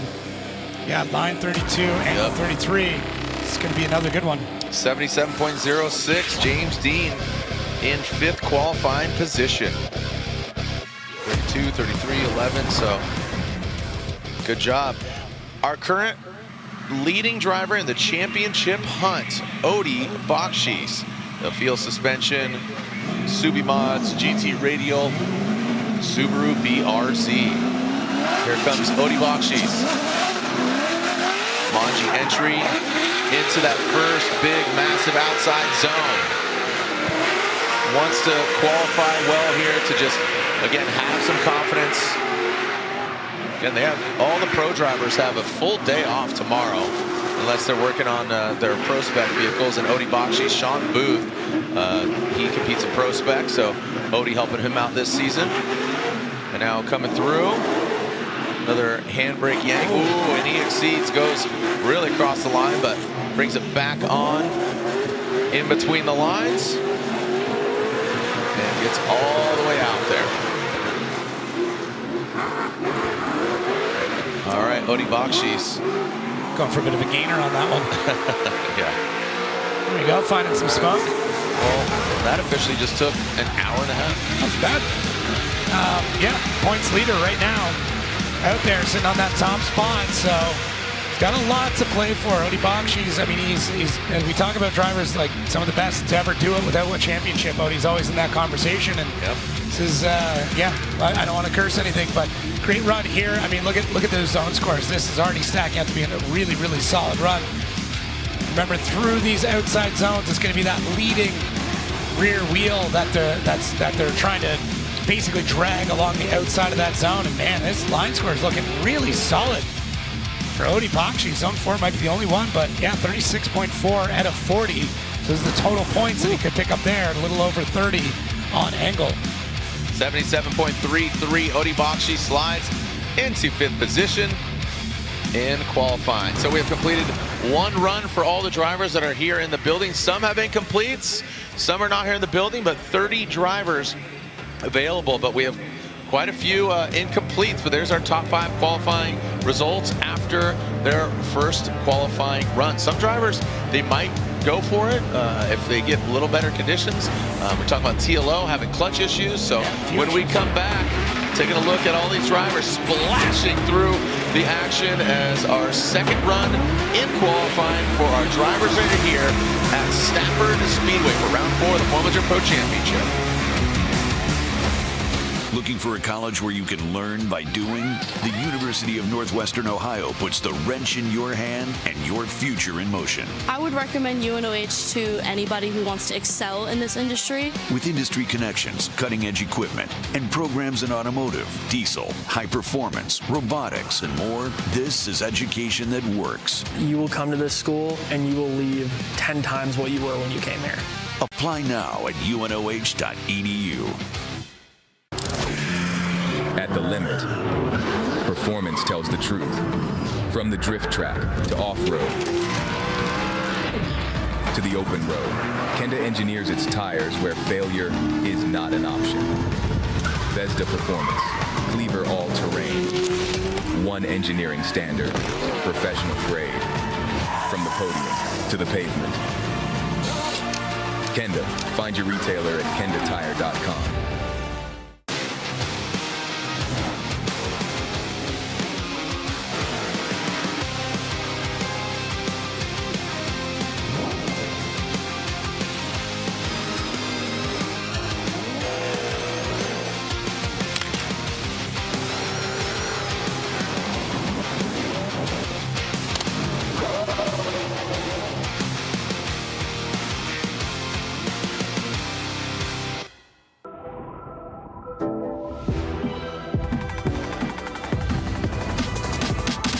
Get out there and have fun. Because you've got Meguiar's. And we've got your back. From wash, to paint care, to maintenance and more, Meguiar's has your hybrid ceramic solution for every adventure. Meguiar's, reflect your passion.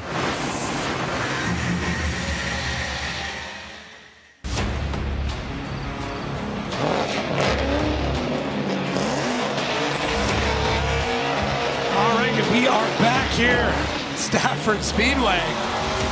It looks like Andy Haley making it back out to the line, unfortunately having some clutch issues a little bit earlier on, but he's back out. He's got to throw a score down. Are we not getting Daniel Stuckey? Is he electing not to do a second run? Yeah, so he is skipping. So this is one of those drivers. This is one of those drivers that says, all right, I'm one and done. I'm out. I'm in the show. All right. Doesn't matter where I'm landing. He's just go for it. He's content. Right. So this is good for Andy Haley. He had an incomplete because he was a no-show on his first run. And he said, what are his issues right now? Clutch issues. Clutch issues. Second driver reported with clutch issues. Yeah, TLO, Tommy Lemaire, the other. So Andy Haley from Southern California, leaving the line, the Drift Wizard. He needs some sorcery here to get a score and get in competition. Again, 30 drivers in total, and he needs to get a score. Otherwise, there'll be 29. We'll have 3 buys. Again, that's just as long as everybody else gets a score. It's picking up speed. Yeah, he's definitely got some pace. Coming down into the flat section. Definitely did not eliminate the water. He's struggling with the rain. He's a Southern California kid. He's not akin to a lot of moisture underneath that BMW and underneath those Kumho tires. There he is, peeking out. I think that's going to be enough to get a score. And, you know, like I said, they have all day off tomorrow, so start working on the clutch now. Yeah, this is just to try and get anything on the board right now. Just get the car to the line, throw it out there, and just see what you can do. So score is not going to be great. Spoiler alert, it's not going to be great. Unfortunately, he did miss some zones almost completely. So see how it all stacks up at the end. But either way, it's just a point of getting points on the board. Almost straightens through there. Yeah, not great. So I'm wondering if he's still fighting those clutch issues. And it might be just that he wasn't even able to clutch the car in or something of that nature. But we'll see. See how it all comes together when it comes to the actual score on the board. Okay, let's see what we got here. We'll get that score in a moment, but we'll see D-Mads, Derek Madison. All right. And D-Mads currently sitting in 20th. The score of 63. We take the better of the two. So let it be known, we take the better of the 2 scores. So D-Mads would love to jump up. Again, that's just getting confidence in the ring. Now it comes through. That Quillen Depot S chassis, Kenda tires, our blades, like you said, drying up there in that top portion of the track. Coming a lot more confidently than he did before. You got to think, you know, an hour and a half ago when he was getting the maiden voyage of the sailboat, it was a lot wetter. So he's gotten, again, the water has dissipated, not completely eliminated. Like I said, a lot more confident. You can hear him kind of romping on it through that throttle, shredding that back fender. So we are here at a 41.3 for Andy Haley. He is on the board, so we will see him in competition. And now the work begins in order to get that car up and running up to snuff as we take a look at the Racer Network replay. Yes, Derek Madison to that first outside zone. Now that zone is worth 10 of the 40 points, so it is the most important. Unfortunately, Derek not able to get all the way up there, as we can tell, more and more grip. Now every other remaining zone is worth 5 points. So him hitting 99% there, that is going to be worth almost all of those 5 points. Very, very close. That's a great job through there. And then zone 3, that's going to be, you know, approximately half of that, a 2.5, probably 2.4. So it's 46%. Just to give you an idea of how this map ends up breaking down. So, yeah, first outside zone, that is worth 10 of the 40. The rest are worth 5 each. So really getting that first section filled out is going to be a massive, massive benefit to you. Okay. And there it is, a 68.03. His second score, the better of the 2, slides him into 16th position. So, like I said, a better position for him and better conditions on a second run. Rome Charpentier, RCP. There we go. Rome Charpentier, the garage just at BMW. Rome had what did he have in his first run there for Rome? 59.93. 59.93. So I I know he's got it in him. I know he's got a better run in him, especially given just the conditions of the track. This is, just I say that, he almost a correction there coming down off the bank into the flat. Okay, navigating the boat across the treacherous waters of, again, Stafford Speedway. Okay, come on home. There you go. Rome Charpentier. Look at that. Trying to dry the track. Yeah, just wrap it up, B. Oh, he tried so hard. He really pushed it. These are the toughest conditions. When you've got a section like this on the track, you can tell. He gets on throttle, that car just wants to drive straight. He's into smoke now, which means that section is very, very dry. Almost full dry at that point. Comes off the bank, now it's damp. Now you come through here, it's even more damp.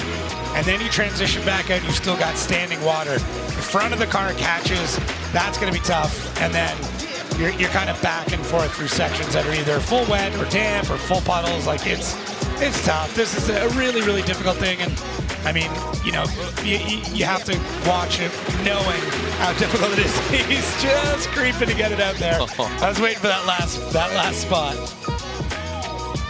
But yeah, if you've ever drifted in patchy conditions, if you ever like drove on the road in patchy conditions, it is a nightmare. Yep. So you really got to be confident with it. You know, it's so ironic, right? When you hydroplane on a public road on the freeway, you're not supposed to turn the wheel. Well, they're turning the wheel the whole time. Yeah. So you just got to stay committed. Oh, none of this is easy. Yeah. None of this is easy.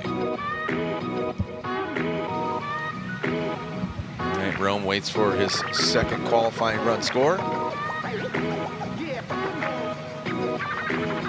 Scores are in and tabulated.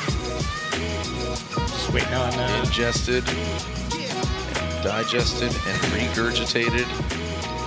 I'm interested to get back to the hotel tonight and go through all the photos from this event. I kind of peeping where the media has been and have some ideas of how it's going to look, but it'll be interesting.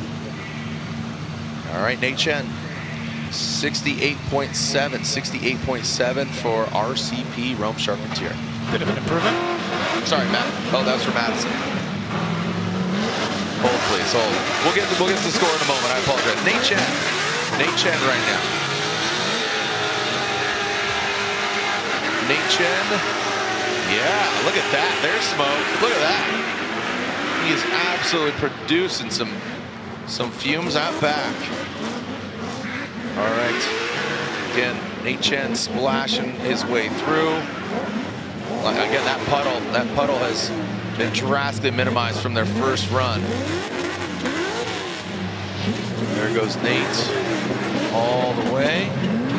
Big angle there, crossing it, flirting with looping it and flirting with that wall.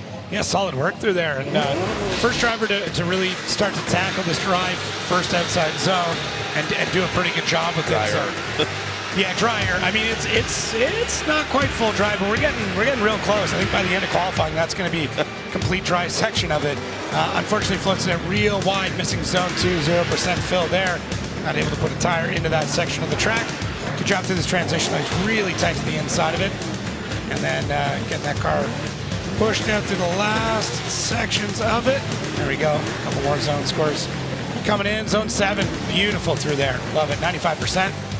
So almost able to perfect that one out. Good angle score too, 32.7 out of 40, and 28.8 out of 40 for your lines. That makes up 80% of the score. The last 20 down to the judges, which is an average of their freestyle scores. When the score comes up, I'll be able to show you that. That's how that works out.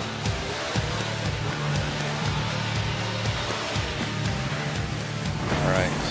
Is that true right there? 56.9 for RCP, I believe. I think that you looking over there? Yeah. I think that's still waiting on the judges' score on that one. Yeah. All right. Jumping around here a little bit. Connor O'Sullivan, bobbing the head. He's got music. He's got music cranking there. I feel. He might. Yeah. Wouldn't be shocked. All right. We'll get those scores a little bit. Sorry, we're expediting these things. As O'Sullivan. He's from Fairfield, Connecticut. So essentially his hometown track. As U.S. Army, BMW. Look at the angle here from O'Sully. But again, quite a contrast from, like you said, that bank drying out, but there's still a mass of water. Bit of a pond down there. And you can see just how drastic the speed change is for the drivers. Ooh, almost straightening out there from O'Sullivan. Yep. Keeps it sideways across the line. Yeah, about an hour and a half southwest of here, Fairfield, right near the border. Good job there from O'Sully. You can tell the moment he gets that car gripped up, but battling that out. I think part of what's happening too is the zone itself is dried out quite well, but the track just below it, where the front wheels are sitting, is still a little bit slippery. So they're getting on the power, the car's making the grip, and then they try to left foot brake, and there's no traction there still. Because you can see them back and forth just hunting to try and get that car to settle itself out. Gets out a little bit wide through that section of the track, and then has to push real hard to get all the way up. But you want to collect that zone 7. He does 100% on that, so that's going to help out his line score, and it does 33.1 out of 40, 35.2 out of 40 on angle. Seen a few scores climbing up here as we get through a few of these runs, and once again, we'll update you on scores as we can. There you go, fans in attendance. Appreciate everybody hanging out with us tonight. Thursday night, I forgot. But it's only Thursday. Yeah, it's Thursday. We got some attrition. Connor O'Sullivan 77.3 slides him into 6th. When we come back, the qualifying continues with Connor O'Sullivan sliding into 6th position. Don't go anywhere. In the K&N qualifying, the official filter of Formula Drift. Let's get this track dry and let's see some smoke.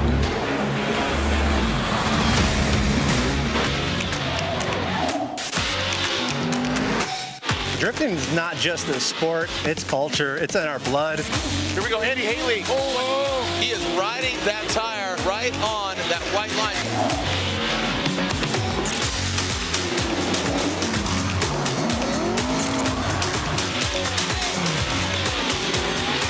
Tires are what we live and breathe in Formula D. We couldn't do this without them.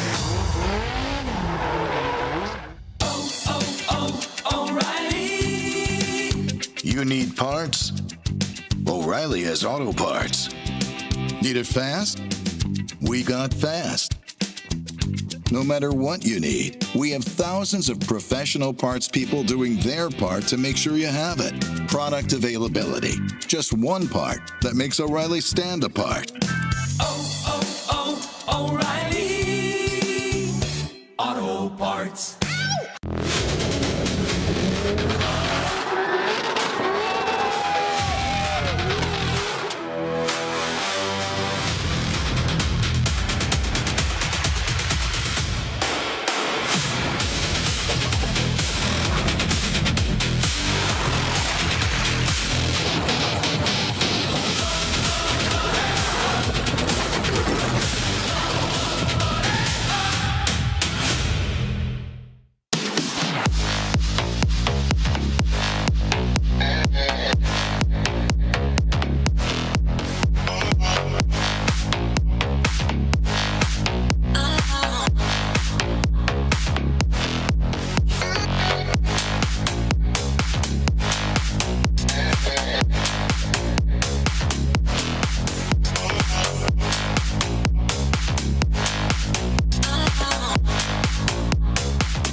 and live loud. This is what we are. Check engine, ABS, or maintenance light on? There's an O'Reilly Auto Parts. Turn left, Tyler. Take the guesswork out of your warning lights with O'Reilly Veriscan. It's free and provides a report with solutions verified by ASE certified master technicians. And if you don't want to do the repair yourself, we can recommend a shop for you. Okay, Tyler, let's go fix your car. Auto Parts.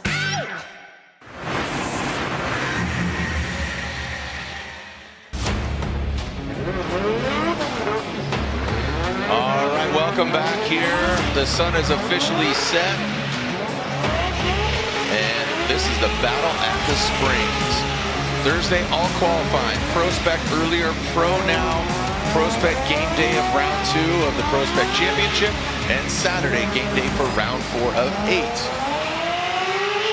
Here is Fedi, known as Federico Sharifo, in the Pennzoil Ultra Platinum BMW. Really getting the tires cooked in there. Yeah. Set it and forget it. Let the dough rise. The dough rise. And let's see it cook. Oh, I want sourdough now. Oof. Pretzels downstairs. That'll do. Here we go. Federico Sharifo. Going through that chicane. Romanji entry into that outside zone. There it is. There we go. He is baking right now. Now comes down. Like I said, those temperatures drastically, excuse me, not temperatures, but speeds drastically. Look at that, the water just kicking up, the pressure just shooting off the back of those Kumo tires. Spraying that back bumper off all the way to the course's edge. Good placement of the vehicle. Really good position of the BMW. Banging on that rev limiter. Yeah, the hard part too is, I mean, those tires are going to be pretty warm coming off the bank, and then they're just going to flash off. So, yeah, it's tough. I mean, they're dealing with so many things. But Federico Sharifo looking really, really good in this BMW. I'm a Fiorella fan. Don't get me wrong, but if he stuck out this entire season in the 1 Series, I wouldn't be mad. He said that to me in the driver's meeting this morning, but he said I could smell the podium. I'm right there. So he wants to. I think he wants to finish out, but he kind of wants a swan song of an event for Fiorella, the Ferrari.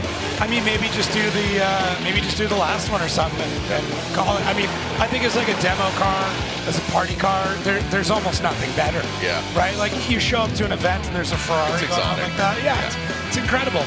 It's tough in high-level competition.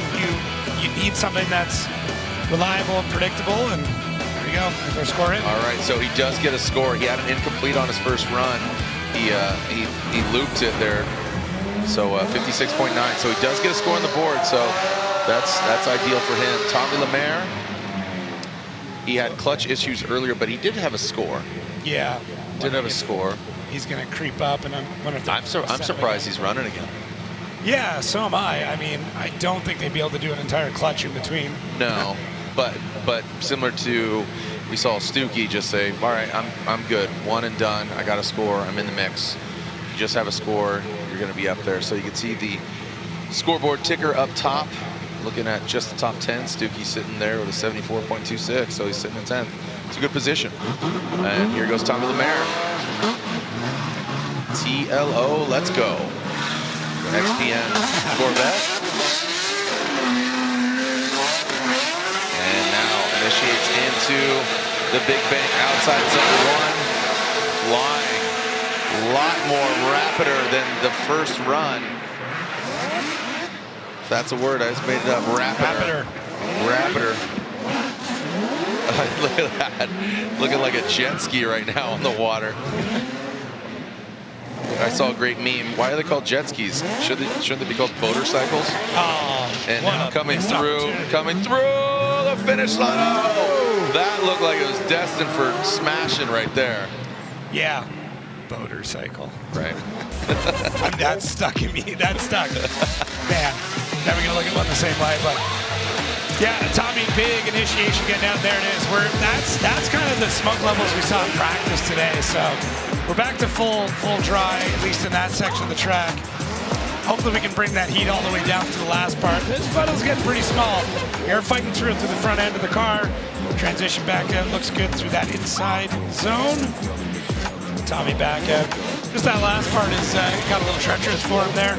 Pushing the car really wide and almost loops it across the line, but a lot of drivers opting to get a bit more of an angle score to that. That's pretty good. 33.1 on line, 32 on angle. That, I don't want to get too far ahead of myself, but he's sitting on a 69 right now. I could see this score bettering it. Yep, 76.10. 76.10 kills it in every category higher, so slides into 9th position. So nice job there. Let's see what we got here for Cody Buchanan. The reboot wide open Nissan Z, Minnesota's own. And another driver had a great time with him up at Brainerd Raceway a couple weekends ago. And now he's having a good time here in Connecticut. Yes. Whoa. Oh, no.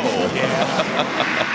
That's an incomplete. He had a score on his first run, correct? Yeah, he's all good. 72.5 on the first one. That's pretty decent. So yeah. Caught a boatload of understeer coming off the first outside zone, and it kind of felt like it was all going to go sideways from there. Not in the good drifting kind of sideways. Yeah, it went sideways across the line. Got the C-Boys TV life wide open on the hood. Those guys are a hoop, man. The C-Boys. Good time? Oh, I'm telling you. Definitely one for the books. You got to make the next one. Come love to Minnesota, dude. I'd love to.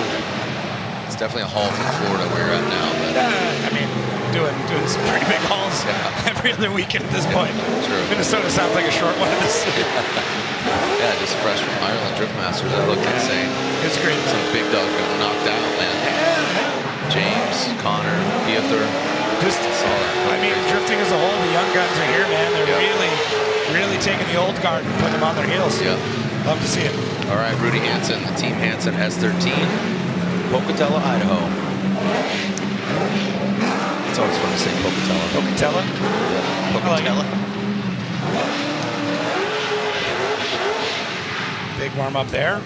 That section of the track. Nice and ready to go. Let's see what Hansen's got for us on his second run.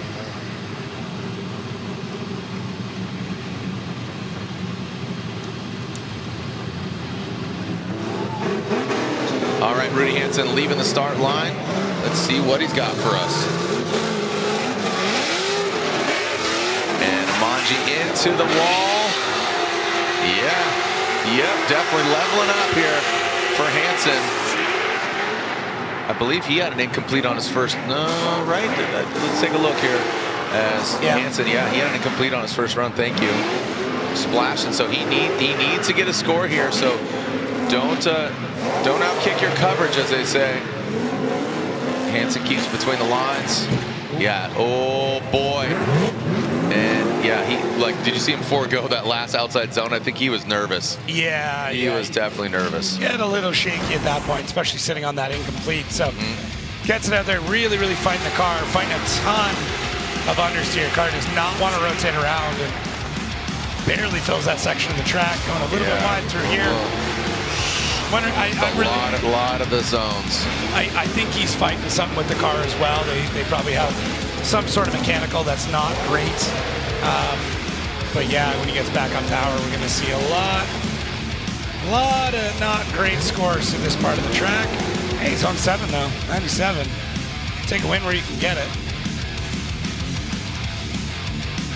See what the judges think on this one. Probably not super pumped on a run like that, but like I said, I think Rudy fighting off some mechanical demons. That led to just not a stellar run there, but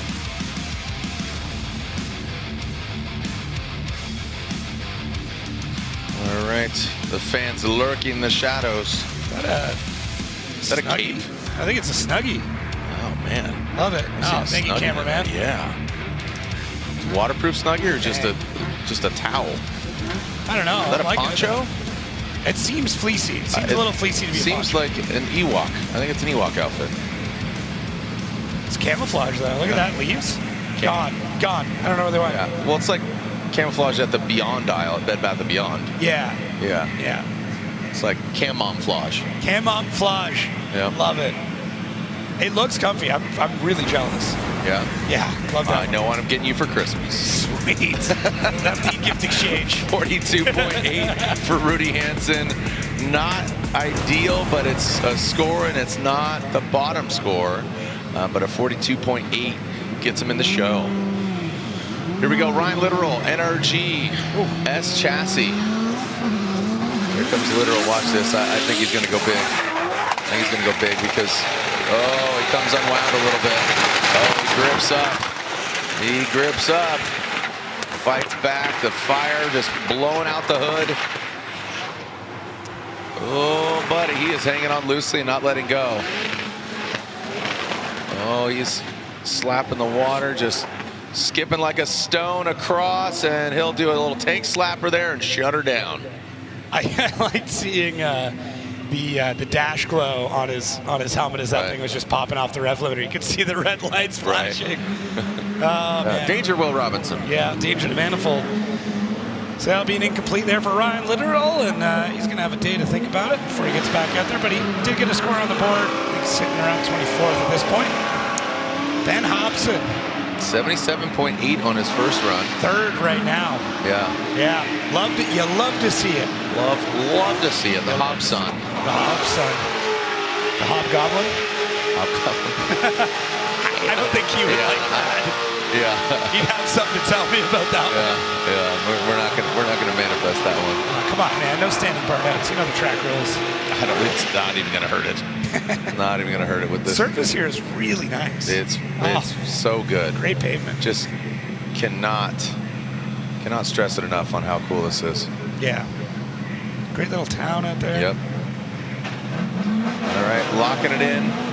The thing just clunks its way into gear and fires it up. The Pennzoil Mustang RTR Spec 5 into, you see that left foot brake, look at that front left just locking it up. Oh man, fire. He's got all the elements. Look at this. Ben Hobson comes down and he does a bit of a correction there. We'll see if that's a score. I mean, it's not going to better the first. Even if it is, it's not going to better the first. And that's, I mean, you got to think in this situation, that's a hard act to follow. If you're in a head-to-head, I agree. Yeah, I think some of what's happening is the tires are really, like, they're doing a great job of warming the tires up. Now they get up to the bank. So now you're up to full temp, right? Like, it doesn't take long for the tires to flash all the way up to their top window.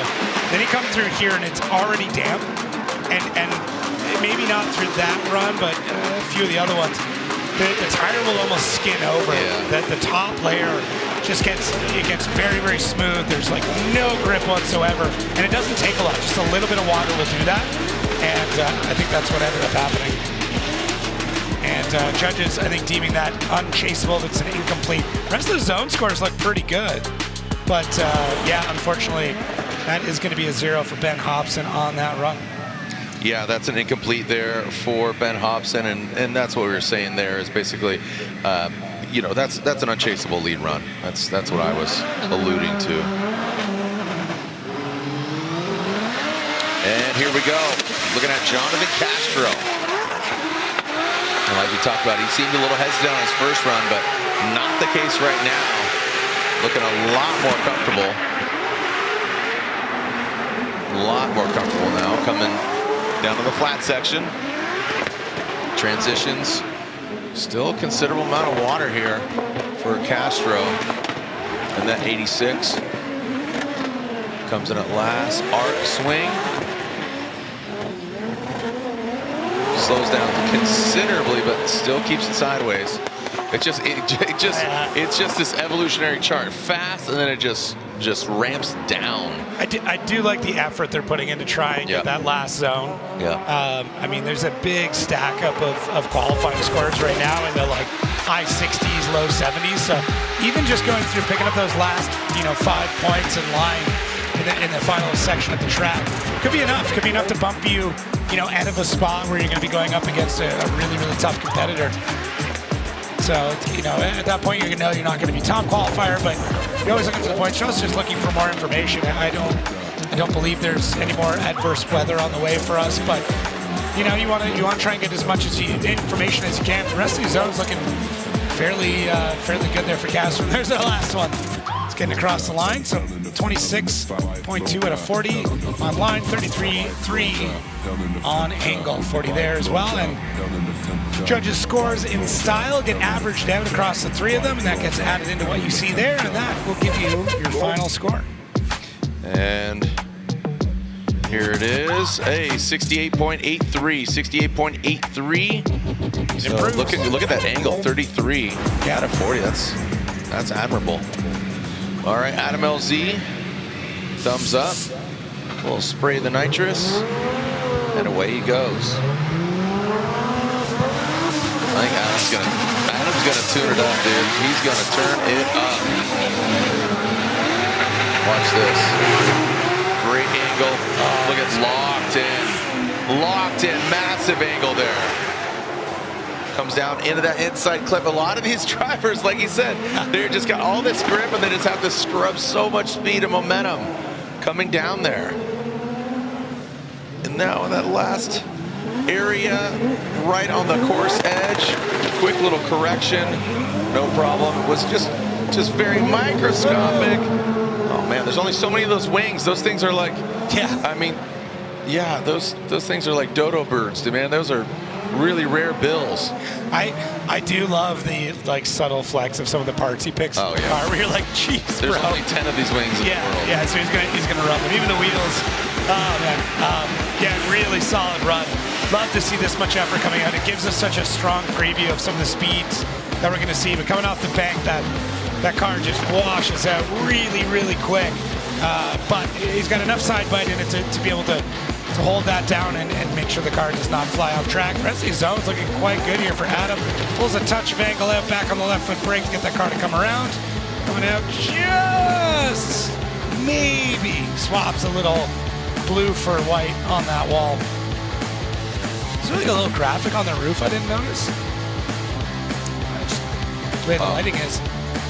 I know we've updated a lot of the camera gear, but I feel like it's maybe something different this round, but I think it's looking really, really solid. There we go. And there it is, 77.43. So the first score, the better of the two for Adam LZ. All right, we saw Simon Olsen earlier, the Grandal Mark V Supra. And there's the leaderboard. Brandon Sorensen leads the pack, 79.53. And Simon, it comes in and it grabs right back. Look at that, he is fighting the car. Look at, he is standing on that. He is standing on that brake, man. Oh, yeah. Man. Oh, I don't know what that Type S sign did to you, Simon, but. It's seen a few hits this week. Yeah.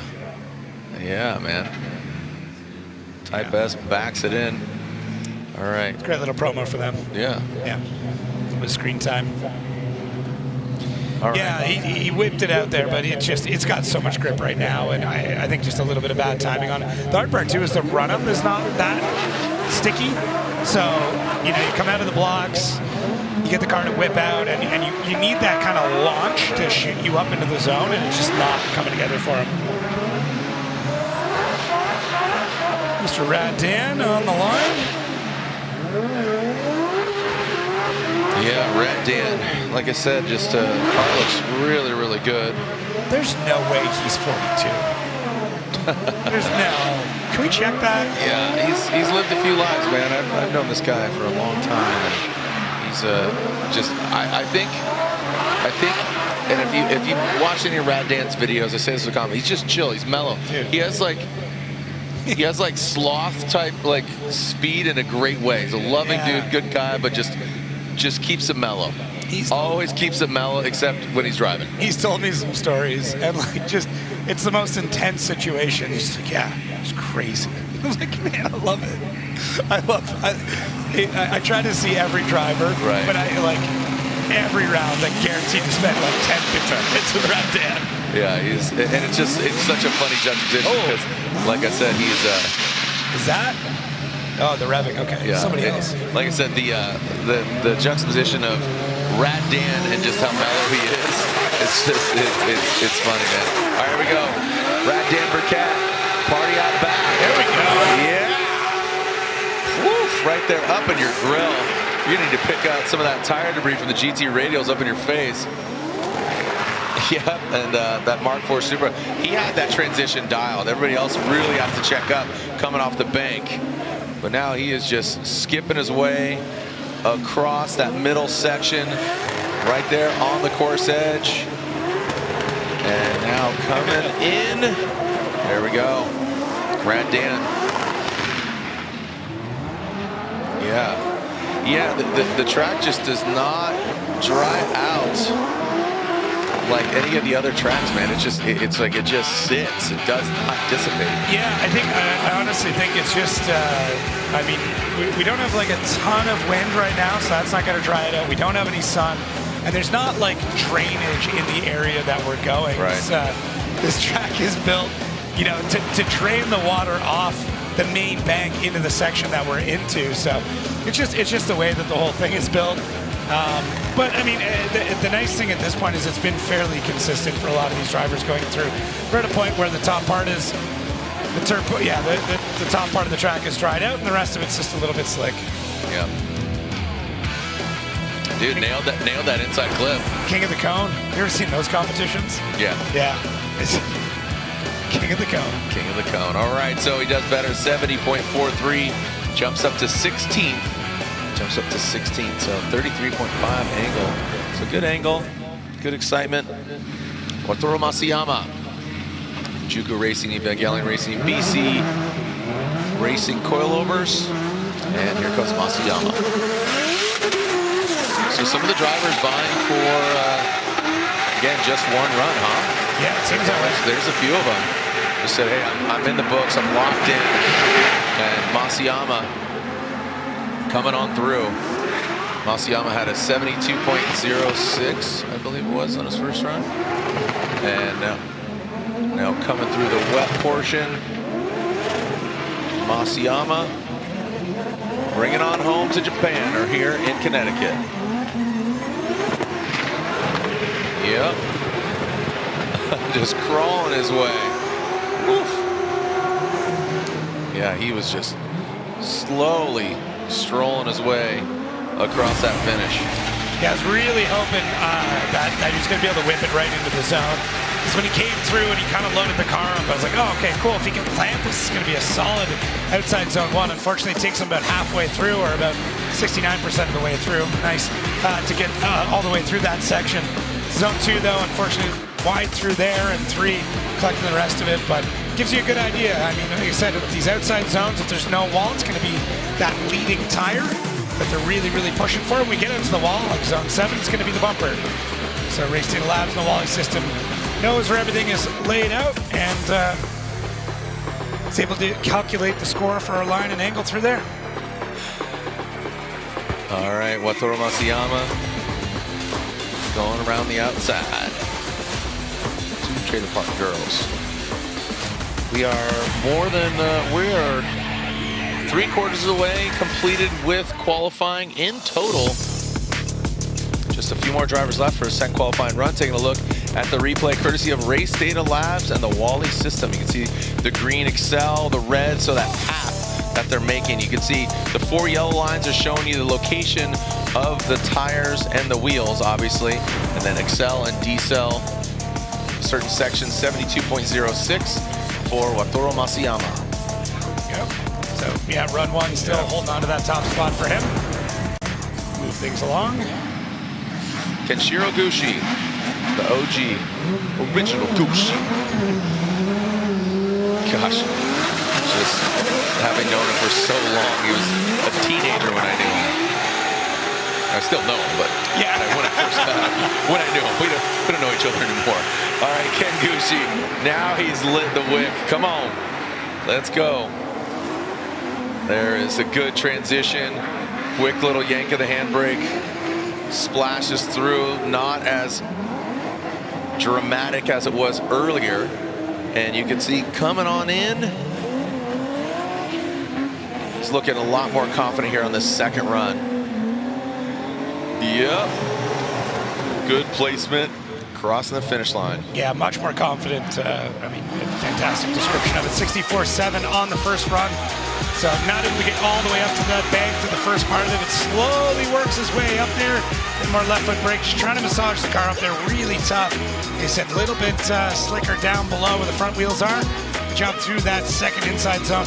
It's interesting to see the drivers that are really able to capture that part. I mean, zone 1 worth 10 points of the 40. The rest of the zone's worth 5, but it all adds up over time. 93% means he's going to get the vast majority of those 5 points through that section. Ken Gucci all the way out to 7, and there's that score, 90 there. So not too bad. Just missing it by a little bit. So some updates in the way you're seeing this now. We've got the weather updates down at the bottom. Even the acceleration decel, that part of it has been updated to be little bit. It says track damp. Yeah. It's a damp. Not standing water. So it is. There still is some, but oh, look at this. Ken Gucci, 73.2 puts him into 12th. Matt Field, Beast from the Bay, Boiler Performance, Heat Wave Visuals. Shout out to Justin and the boys, the whole gang over there. Graham, what's cracking? What do we got? Kuzo, you know how we do. All right, the Beast from the Bay. Those Forge Star wheels. Ooh, wee, Rick. Look at this. Okay, nice job. Matt Field comes in to that area. Good angle. Counter steer. Look at him working the wheel. See those bright red gloves. Gets out there, but it's kind of a little clunky going to that last outside. Sheds a taillight lens. Bit of a monocle there. Yep. Just getting a bit of an update about our next, about one of the competitors we skipped over. We'll get there, but Matt Field, same thing. A lot of drivers just trying to figure out how to navigate the current track conditions right now. So Matt's doing a good job of getting through there. Great job through zone 2, 80% on that section of it, and then catching just that front wheel to the puddle. That's kind of all that's left through there. The back end of the car not doing too bad when it comes to the amount of traction they're able to put down. But he's moving through this with a lot of pace. Like really, really good pace, all things considered. So great work.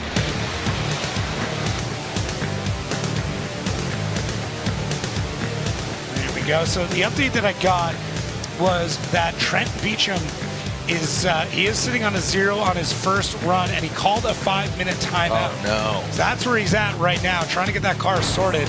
I don't know if we've got any eyes down in that area, but we'll hopefully hear back as to what is going on as we wait for Matt Field's score to populate.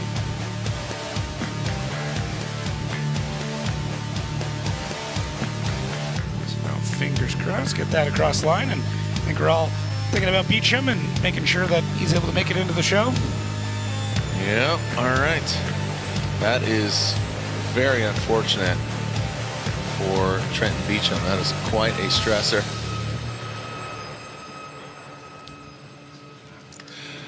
Quite a stressor there for Beecham.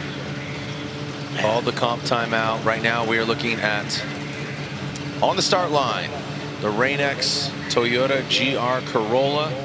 This is Ryan Turk. Ryan Turk on the start line. Yeah, just waiting on Matt Field's score as well. It should be coming across here in a moment. You can see beautiful looking hatchback. Ryan Turk working with Snap-on tools this year. Worked on some cool videos and some stuff. So it's pretty cool to see Snap-on jump on board in his program. Yeah, great to see him. Yep, Snap-on. 105 years old. There we go. And Matt Field, a 76.63. His first score, the better of the two. Look at that style, 12.3. So still holds on to that 8th position. Ryan Turk going to scrub those Kenda tires once again and pull to the line. He said Ryan Turk officially announcing his last entire Formula Drift season. husband, father of 2 now, business owner with the 411 Works. I understand going to see him at Goodwood Festival of Speed again. Excited to see him across the pond. Yeah, a couple of weeks for you. Yeah, 3-4 weeks, about a month from now. All right, here we go. Ryan Turk from Dare, New Hampshire. The Rain X is on, and his eyes are on the prize. Yep, good angle, locked and loaded. Yeah, he is ripping right now. Again, it's where a lot of the drivers had some issues. He continues that momentum, just skips across the pond. Nice job by Rain X driver, using all the Rain X products. Right on the line, come on back, reel it on in. And that back left corner, you saw him a little left foot brake, just like, let's not. Just touch Let's it. just not. I don't need to break out the snap-on tools. So him and his team, what do you think? Yeah, it's good. It's really good. That car really high up on the bank. You can start to see just the size of that vehicle as well. Shockingly big. You think it's smaller than what it is. It's just the overhangs that are a bit deceiving. But see the way he's navigating through these zones. I mean, this is going to be a pretty solid run, it feels like, for Ryan Turk. The pace is there. We saw Matt Fields run previous, just how quick you can get through this track now. And I think Turk's really found it. Yeah, 73.06. I'll go out on the ledge and say he's got a point or two higher. I'm willing to make that. Gonna go out on a limb? Yeah, I could see it being a 74.8, maybe a 75.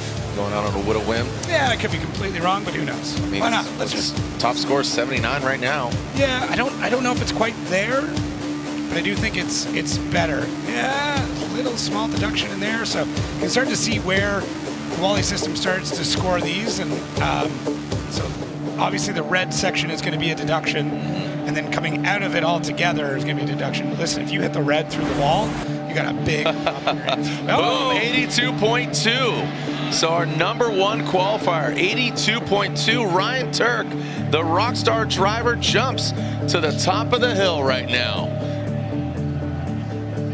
Ryan Turk with his final year of Formula Drift. When we come back here from Connecticut, don't go anywhere. More qualifying. Ryan Turk leads the pack. What's the 4-on-1? Well, you don't need to call the phone number because you know that Ryan Turk leads it.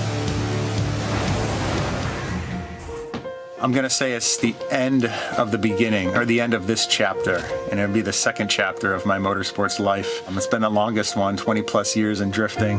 This is going to be my last full season in Formula Drift. It's crazy to think back on it. 20 years of doing something, you don't even think about it until you start looking at all the things that you have and have saved, and you forget half the things you did save, and that just keeps bringing back more and more memories as I go through more of it. It's been a pretty wild ride the last week or so. I'm combing through all that stuff and sharing memories. I'm not done drifting, of course. I'm just done with a full-time championship schedule. I'm still going to have a full-time motorsports schedule, but I want to give myself time to do other things. I'm still an ambitious person, and I have other goals that I want to accomplish within motorsport, and I need to give myself time to do that. Taking this leap is definitely scary. It's something I've been doing for 20 plus years, and I just want to enjoy every moment of it this year with my family away from home at Formula Drift, the teams, the crews, the drivers, the staff at Formula Drift. I mean, I've known a lot of these people for 20 plus years. It's crazy to think about it like this and make the decision to actually stop competing full time. Yeah, it's scary, but I'm looking forward to seeing everybody and seeing the fans at every stop, just being able to drive against some of the best drivers in the world again.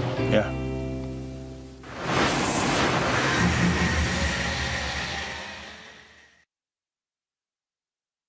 Tough, dirty hands aren't always washed at the shop or in the garage. Fast Orange heavy-duty foaming cleans the toughest dirt and grime. It's perfect for any sink, even the one in your kitchen or bathroom. Fast Orange heavy-duty foaming hand cleaner with enhanced cleaning power and a citrus scent.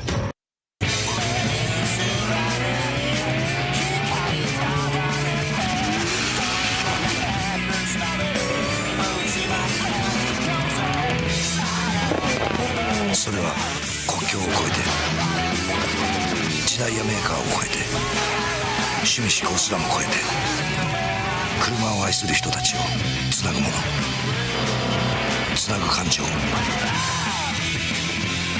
レイス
Connecticut here as Ryan Turk leads the pack after a 80, the New Hampshire boy, the gentleman from New England leads the pack here in Stafford, Connecticut.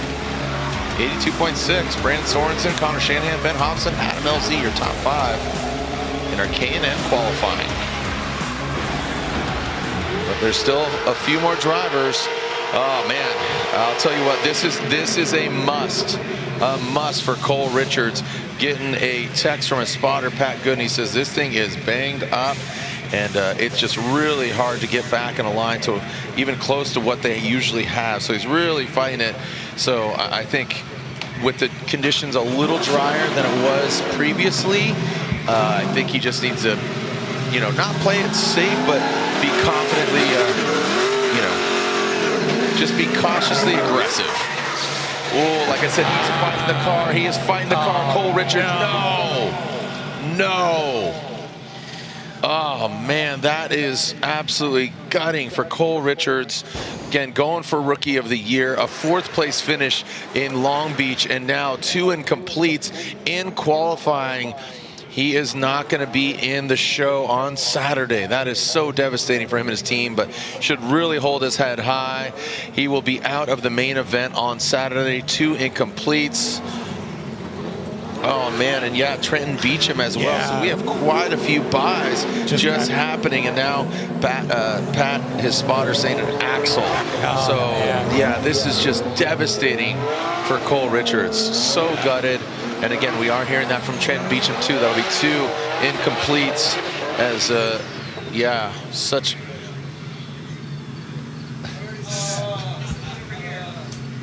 such a bummer, as right now we are focusing on Chris the Force Forsberg, 3-time Formula Drift champion, Destin Industries, all new Z. Can't even see him with those bright lights. All right, listen to that MagnaFlow exhaust ripping. And now coming through that last outside zone, or excuse me, the first zone, excuse me, just that first section. Run it backwards. Yeah, run it backwards, why not? Start that again. Yeah. All right, Chris Forsberg, great angle there. Coming through the moist spot. Oh. Are you not a fan of that word either?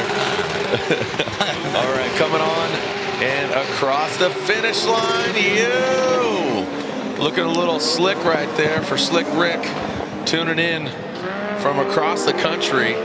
Chris Forsberg brings it on around. And Forsberg, he's chomping at that wheel, man. He's really trying to get the car to come around. That is, he's gonna have to. He might have flat spotted that front left tire. A lot of these guys are. Yeah, it's tough right now. I don't know if it's kind of a setup thing or what's going on, because they weren't running into that issue when we were in the dry. So I have a feeling that maybe the car setup is just a little bit different now, and they're trying to optimize a bit more for the wet, all things considered. But either way, a lot of drivers really struggling through that first outside zone to not have the car bite up too much. I'm wondering if, don't warm up the rears. Just scrub them in for a second, so you're not making a ton of grip through there. But I don't know. I just talk about it. I'm not a driver. But yeah, you can see here the Wally system doing a fantastic job of really tracking and showing you where all those points are being scored or taken away. And that green that you see popping up, or the little bits of yellow, show more or less the speed, the acceleration and decel, what's going on with the car, as we wait for the judges and Wally to come in with a score. And there it is. Bang, at 80.66, 80.66. Forsberg slides into the number 2 position. So look at that, old school boys there. Ryan Turk and Chris the Force Forsberg. Drift Alliance is back, baby, here in 2026. This feels like 2004. Here we go. Dylan the Dozer Hughes from Washington, that Permatex BMW. Wow, he is ripping out the gate. All right, so drivers are leveling up here, as we are seeing a lot more smoke than previously, and the pond is becoming just a puddle. Yeah, look at that. I mean, just a little bit of spray, not as much. Right there on the line. Look at the placement of that. As far as line goes, I mean, it really can't get any better. Oh, man, he backed that thing in, but stays in it. That's wild. Man, that bash bar, that was, I think the wall got hurt. I don't know, there's a few layers of paint on it. You should see the other guy. See the other guy. Yeah, Dylan Hughes, I mean, right on it. Starting to get that zone really, really cooked in there. Zone 1, 86%. That's huge. Said that is worth 10 points. So 1/4 of your entire line score is just coming from that zone. As we now take a look at the rest. Zone 3, 97. Dylan Hughes absolutely racking up the points here. 86 in this section through here. That is... Ring 100%. There it is, zone 5. Wow. Hundo. Not often we see a hundo. 99%. Damn. And dude, that is Richter right there. Angle 34. New top qualifier, we'll see. Dude, 82. I think it's 82 that Turk's got. I believe so. And 80 is what Chris Forsberg just got. So ramping up here, man. Yeah. 100%, excuse me. Dang near perfect on line, man. That was sick. I mean, great run. The lowest. There it is, 84.13. And look at that, 14.3 in style. Wow, line 35.5. I mean, just talk about hacking the planet. That was sick. Well done by Dylan Hughes. So our new #1. So Dylan Hughes, Ryan Turk, Chris Forsberg, Sorensen, and Connor Shanahan, your top 5. Now here comes Jack Shanahan. And again, not as wet as we saw previously. So what's this setup? A new car for him this season, but he is flying. Coming on down, let's see what he does here. The track's flowing well right now. Big snappy transition, takes out the clip, he exceeds a little bit. Not too bad there, transitions past the inside clip, and now into the outside zone. He's riding the line now. Whoa, got a little twitchy, but twitchy right there. I think Jack's just trying to dry out the track with the exhaust. Yeah. He's got the flamethrower out. It's all right. He's just he's setting things up for Connor to come back out. That's all. Jack getting the tires lit up really early. You can see him fighting the car just a bit. Some understeer through that section. Hard on the left foot brake, having to massage that pedal just a little bit to keep that car way up in the zone. Coming through inside zone, or our second zone looks really good, but it supersedes it a little bit in 3. And you can even tell our drone operator having to get used to the pace that's coming out of these cars now. We are getting real close to that full dry action that you're going to get to enjoy for the next 2 days. So this is just a taste of things to come. Action and all the way out to the wall. There we go, going for a vacuum. And 78.9, he does level up. That is a 78.9, slides into 6th.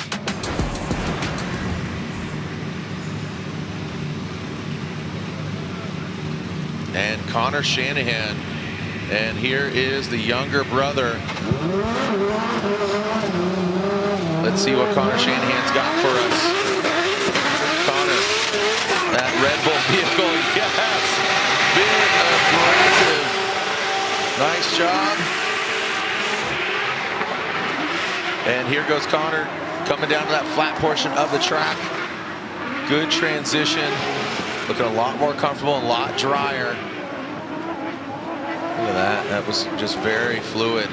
I mean, just pointing those front tires in the proper direction down the track with that rear end swing and that thing. Look at that, throwing up that tire debris across the finish line. Yeah, great work there. I think there's not many people left, but I'd say unofficial backy competition around the green cone. If anybody's listening, I mean, just Freddie's in his car right now. I know he keeps his headphones in, but Connor having a great time. Give the fans what they want. Let's see, big initiation, gets the car right to the wall. Now he's got the left foot brake. He's got to come on and off it just to get that car to settle itself back out. So zone 1 score is going to be good. 94. There it is, fantastic. Zone 2, 79. Could have been just a little bit more into that part of it, but the rest of these are looking fantastic. Connor Shanahan definitely going for that top spot. Tons of pace out of this. Lots of great angle all the way through the run. Fires that back up and then shooting that little bit of rubber up against the wall. So angle 35 and a 40, line 36. So we're already, before you even put the judges' score in, it's already looking like a great score. It's going to be up there. It's definitely going to be up there when we get to his final score. Man. So Race Data Labs, company that developed Wally, which is that little black unit on the top of the roof, and gives you all of these incredible visuals to give you an idea of exactly how it comes together. And 82.3 slides into second. Like I said, just leveling up.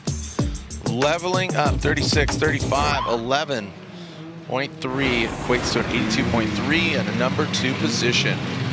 Frederick the Norwegian Hammer Osbo. Here is Freddie sitting 4th in the championship, going for a 4th championship here in 2026. And that Rockstar Supra looking very smooth, setting sail, but wants to see less water, just wants to see clear, glassy, good dry track. It's still going to be just a little damp. Aggressive transition into the outside zone, a quick little inside clip, and sticking the back end of that Supra. Ooh, exceeds the line just a little bit, but then regains in between the paint and goes into the wall, barely kisses it for that 3-time champ on Kenda tires. Yeah, I would love to. I'm going to chat with the crew guys probably tomorrow or even tonight if I run into them. Curious if they set this, changed the setup in this. It feels like the car's a lot softer, especially compared to what it was 91 on that first one. You can even tell, you can start to see a bit more of the inputs when he grabs the handbrake, that rear end squats a bit. So maybe just taking a couple of clicks out of the suspension to say zone 2, 100% there. So those inside zones are doing quite well for Frederick Osbo. He is racking up the line score here too. Not able to really get all of zone 6, 78%, but zone 7, 94, 31-2. Another great score, and there you can see a little bit of a rain animation there, just to give you an idea. And I believe the rain animation gets heavier depending on what the moisture is like. So they've set up a camera that looks out at the track and then determines what the track conditions are like based on a couple of weather algorithms. Freddie's score coming in. And there it is, 77.46 for Frederick Osbo. He does better his first score and lands him in crazy 8th position. All right, now we're into the top three drivers. We got Brandon Sorensen, James Dean, and Odie Bakshis. Our final 3 drivers of K&N qualifying, round 4. Whoa, wow, look at that. Aggressive initiation by Brandon Sorensen. Letting it all hang out. Look at it. He's pouring more angle on it. 56 up to 60 degrees of angle on the bank towards the ladder portion. Gets into that water, splashes it out, transitions past the inside clip, and brings it on in 42, 40, 50%. Ooh, 50 degrees of angle into the outside zone. And puts it across the finish line. Yeah, qualifying right now for Brandon Sorensen is huge. You gotta remember, he's missed a podium just because of where he sat in qualifying. So I think the game plan this weekend is just come out, qualify super, super high, and try to make sure that doesn't happen again. I mean, obviously, being first or second is going to guarantee you that podium spot, but yeah, unfortunately for him, just missing it out by a couple of points, and feels like he is determined to make sure that never happens again. So qualifying run quite spicy. Gets just a little bit off on here, but able to wrangle it back in. He's going to pick up some extra angle score through that part of the track, and then just getting it out to the wall. Maybe kissed it, I don't know. Real close though, but phenomenal run there for Brandon Sorensen. Man. And there it is, 83. I mean, what is going on? There's something not in the water. It's the absence of water that's letting these drivers elevate. 83.6 for Brandon Sorensen. So here is the top 5. We saw Ryan Turk jump up to 82. Then he gets better by Connor, and then, oh my gosh, I mean, this is unbelievable. So Dylan Hughes leads the pack. Brandon Sorensen. Let's see what we got here. 2 more drivers left. And one of the best drifters in the world, James Dean. He knows how to handle the wet. Brandon Sorensen, Shanahan, Turk, Forsberg, top 5. James Dean would love to get up there and just establish dominance here in the O'Reilly Auto Parts Pennzoil Mustang Mustang. Look at that, the angle. Lifts up that deck lid. Oh, and he spins out. And they're very uncharacteristic of James Dean. Just pushes way too hard. And it just comes around on him. Very uncharacteristic of James Dean. So very uncharacteristic. I think the last time was Long Beach when he debuted the Mustang. Last time I think I saw him actually spin out of position. Yeah, just a ton of speed coming through. And unfortunately, the Mustangs, when they go off throttle, it's kind of their tendency. They just keep going. They're a car that loves to be driven off throttle. Yeah, they flow. They really kind of just unload and skate. And it's just a car that absolutely needs to be driven completely with the right foot down and point and shoot. But here we go, last shot, last driver, Odie Bakshi's #1 right now in the series, coming off in a phenomenal event in Orlando. And can he top qualifying here tonight? Yeah, #1 in the championship right now. He got the win at our previous round. He's sitting in 10th place right now with a 77.33. And again, all this dictates right now is where you land. But keep in mind, I mean, what do we have now? Because it was down to 30. I think we only have 28 drivers. I think the top 4 are going to get buy runs. Yeah. Because we had 30, but then Cole Richards and Trenton Beecham are out. I think it's 28. So top 4, that's a coveted position right now. You're going to get a fast pass into 16, and Odie Bakshi's would love that right now. The field suspension, Subi Mods, GT Radial, Subaru BRZ. Into the flat portion of the track. He works that big bank, the first outside zone really well. Like I said, 10 points available just in that section. And now the rest of the course. Crawling his way. He does exceed the line. I don't know if this is going to be enough, but we saw a lot of drivers do that. But bring it on back. Ooh, man, look at that. The reflection of the brake lights on the wall was glowing. I was thinking too, like, I know it's small, but like just the orange underglow in that car, it kind of ties everything together. Yeah, it looks hard. It looks super, super good. Great job getting up there on the bank. Very stable up there. Look at how locked in he is. So not all the way up to the wall, but very, very close. And just, as I said, just stable. So 87 zone 1, that is massive for the points. Coming through the inside clip, everything looking sorted through here. Another great transition from Odie Bakshi's. Zone 5, 6, and 7, all that's left to play for. 96% through there. Zone 6, what's it gonna be? 100%. Zone 7, how's he collect that one? 99. Odie Bakshi's coming out swinging. Oh boy, again, those top 4 positions as we take a look at the Race Data Labs wallet, you can see little decel in that zone 3, just that yellow, again, the yellow lines are where the tires are at. Zone 5 exceeds just a little bit, but fills it. Zone 6, dialed. You can see him playing with the throttle, the little bit of green that comes up, that's the acceleration. That is He's excelling towards the wall on the finish line. That was crazy. That's Odie for you. Yeah. Well, what a beautiful track. And they're at 79.76. So not one of those coveted 4 spots, but, and there it is, 79.76. So slides into number 6 position. And K&N qualifying. That is a wrap on it. So again, unofficially, 28 drivers, again, 30 due to driver's absence, injuries, and now injuries to the car. But as we can see, Dylan Hughes, Brandon Sorensen, Connor Shanahan, Ryan Turk, Chris Forsberg. So again, unofficially, the top 4 drivers will have bye runs in 32 going to 16. That would go down Saturday. Again, Saturday is game day for the Formula Drift Pro Championship. Tomorrow is all Pro Spec. We've seen some amazing driving from Pro Spec. Taking a look at the forecast. Overall, again, it could change, you know, at any moment. Stafford Springs, but it's saying it's going to be clear tomorrow right now, and obviously it could change. Go ahead and knock this thing. At this current juncture, it's saying 77 degrees tomorrow, 74 on Saturday, but as we said, it could definitely change. Sounds like drifting weather to me. Yeah, that is absolutely ideal.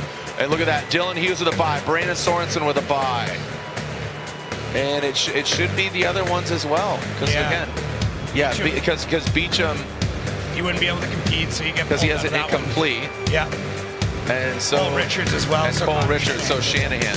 So Shanahan and Turk would get by. So Forsberg goes against Haitley, sitting there in 5th. But some great battles. Yeah. Let's look at Odie Bakshis. Odie Bakshis, he is going against, where's that at right here? Against Rudy Hansen in the 32.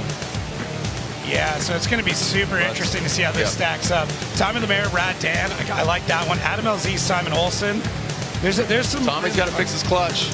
Yeah. You know, I mean, some great driving here. Dude, what a way to, you know, really kick off a brand new track here, Stafford Speedway.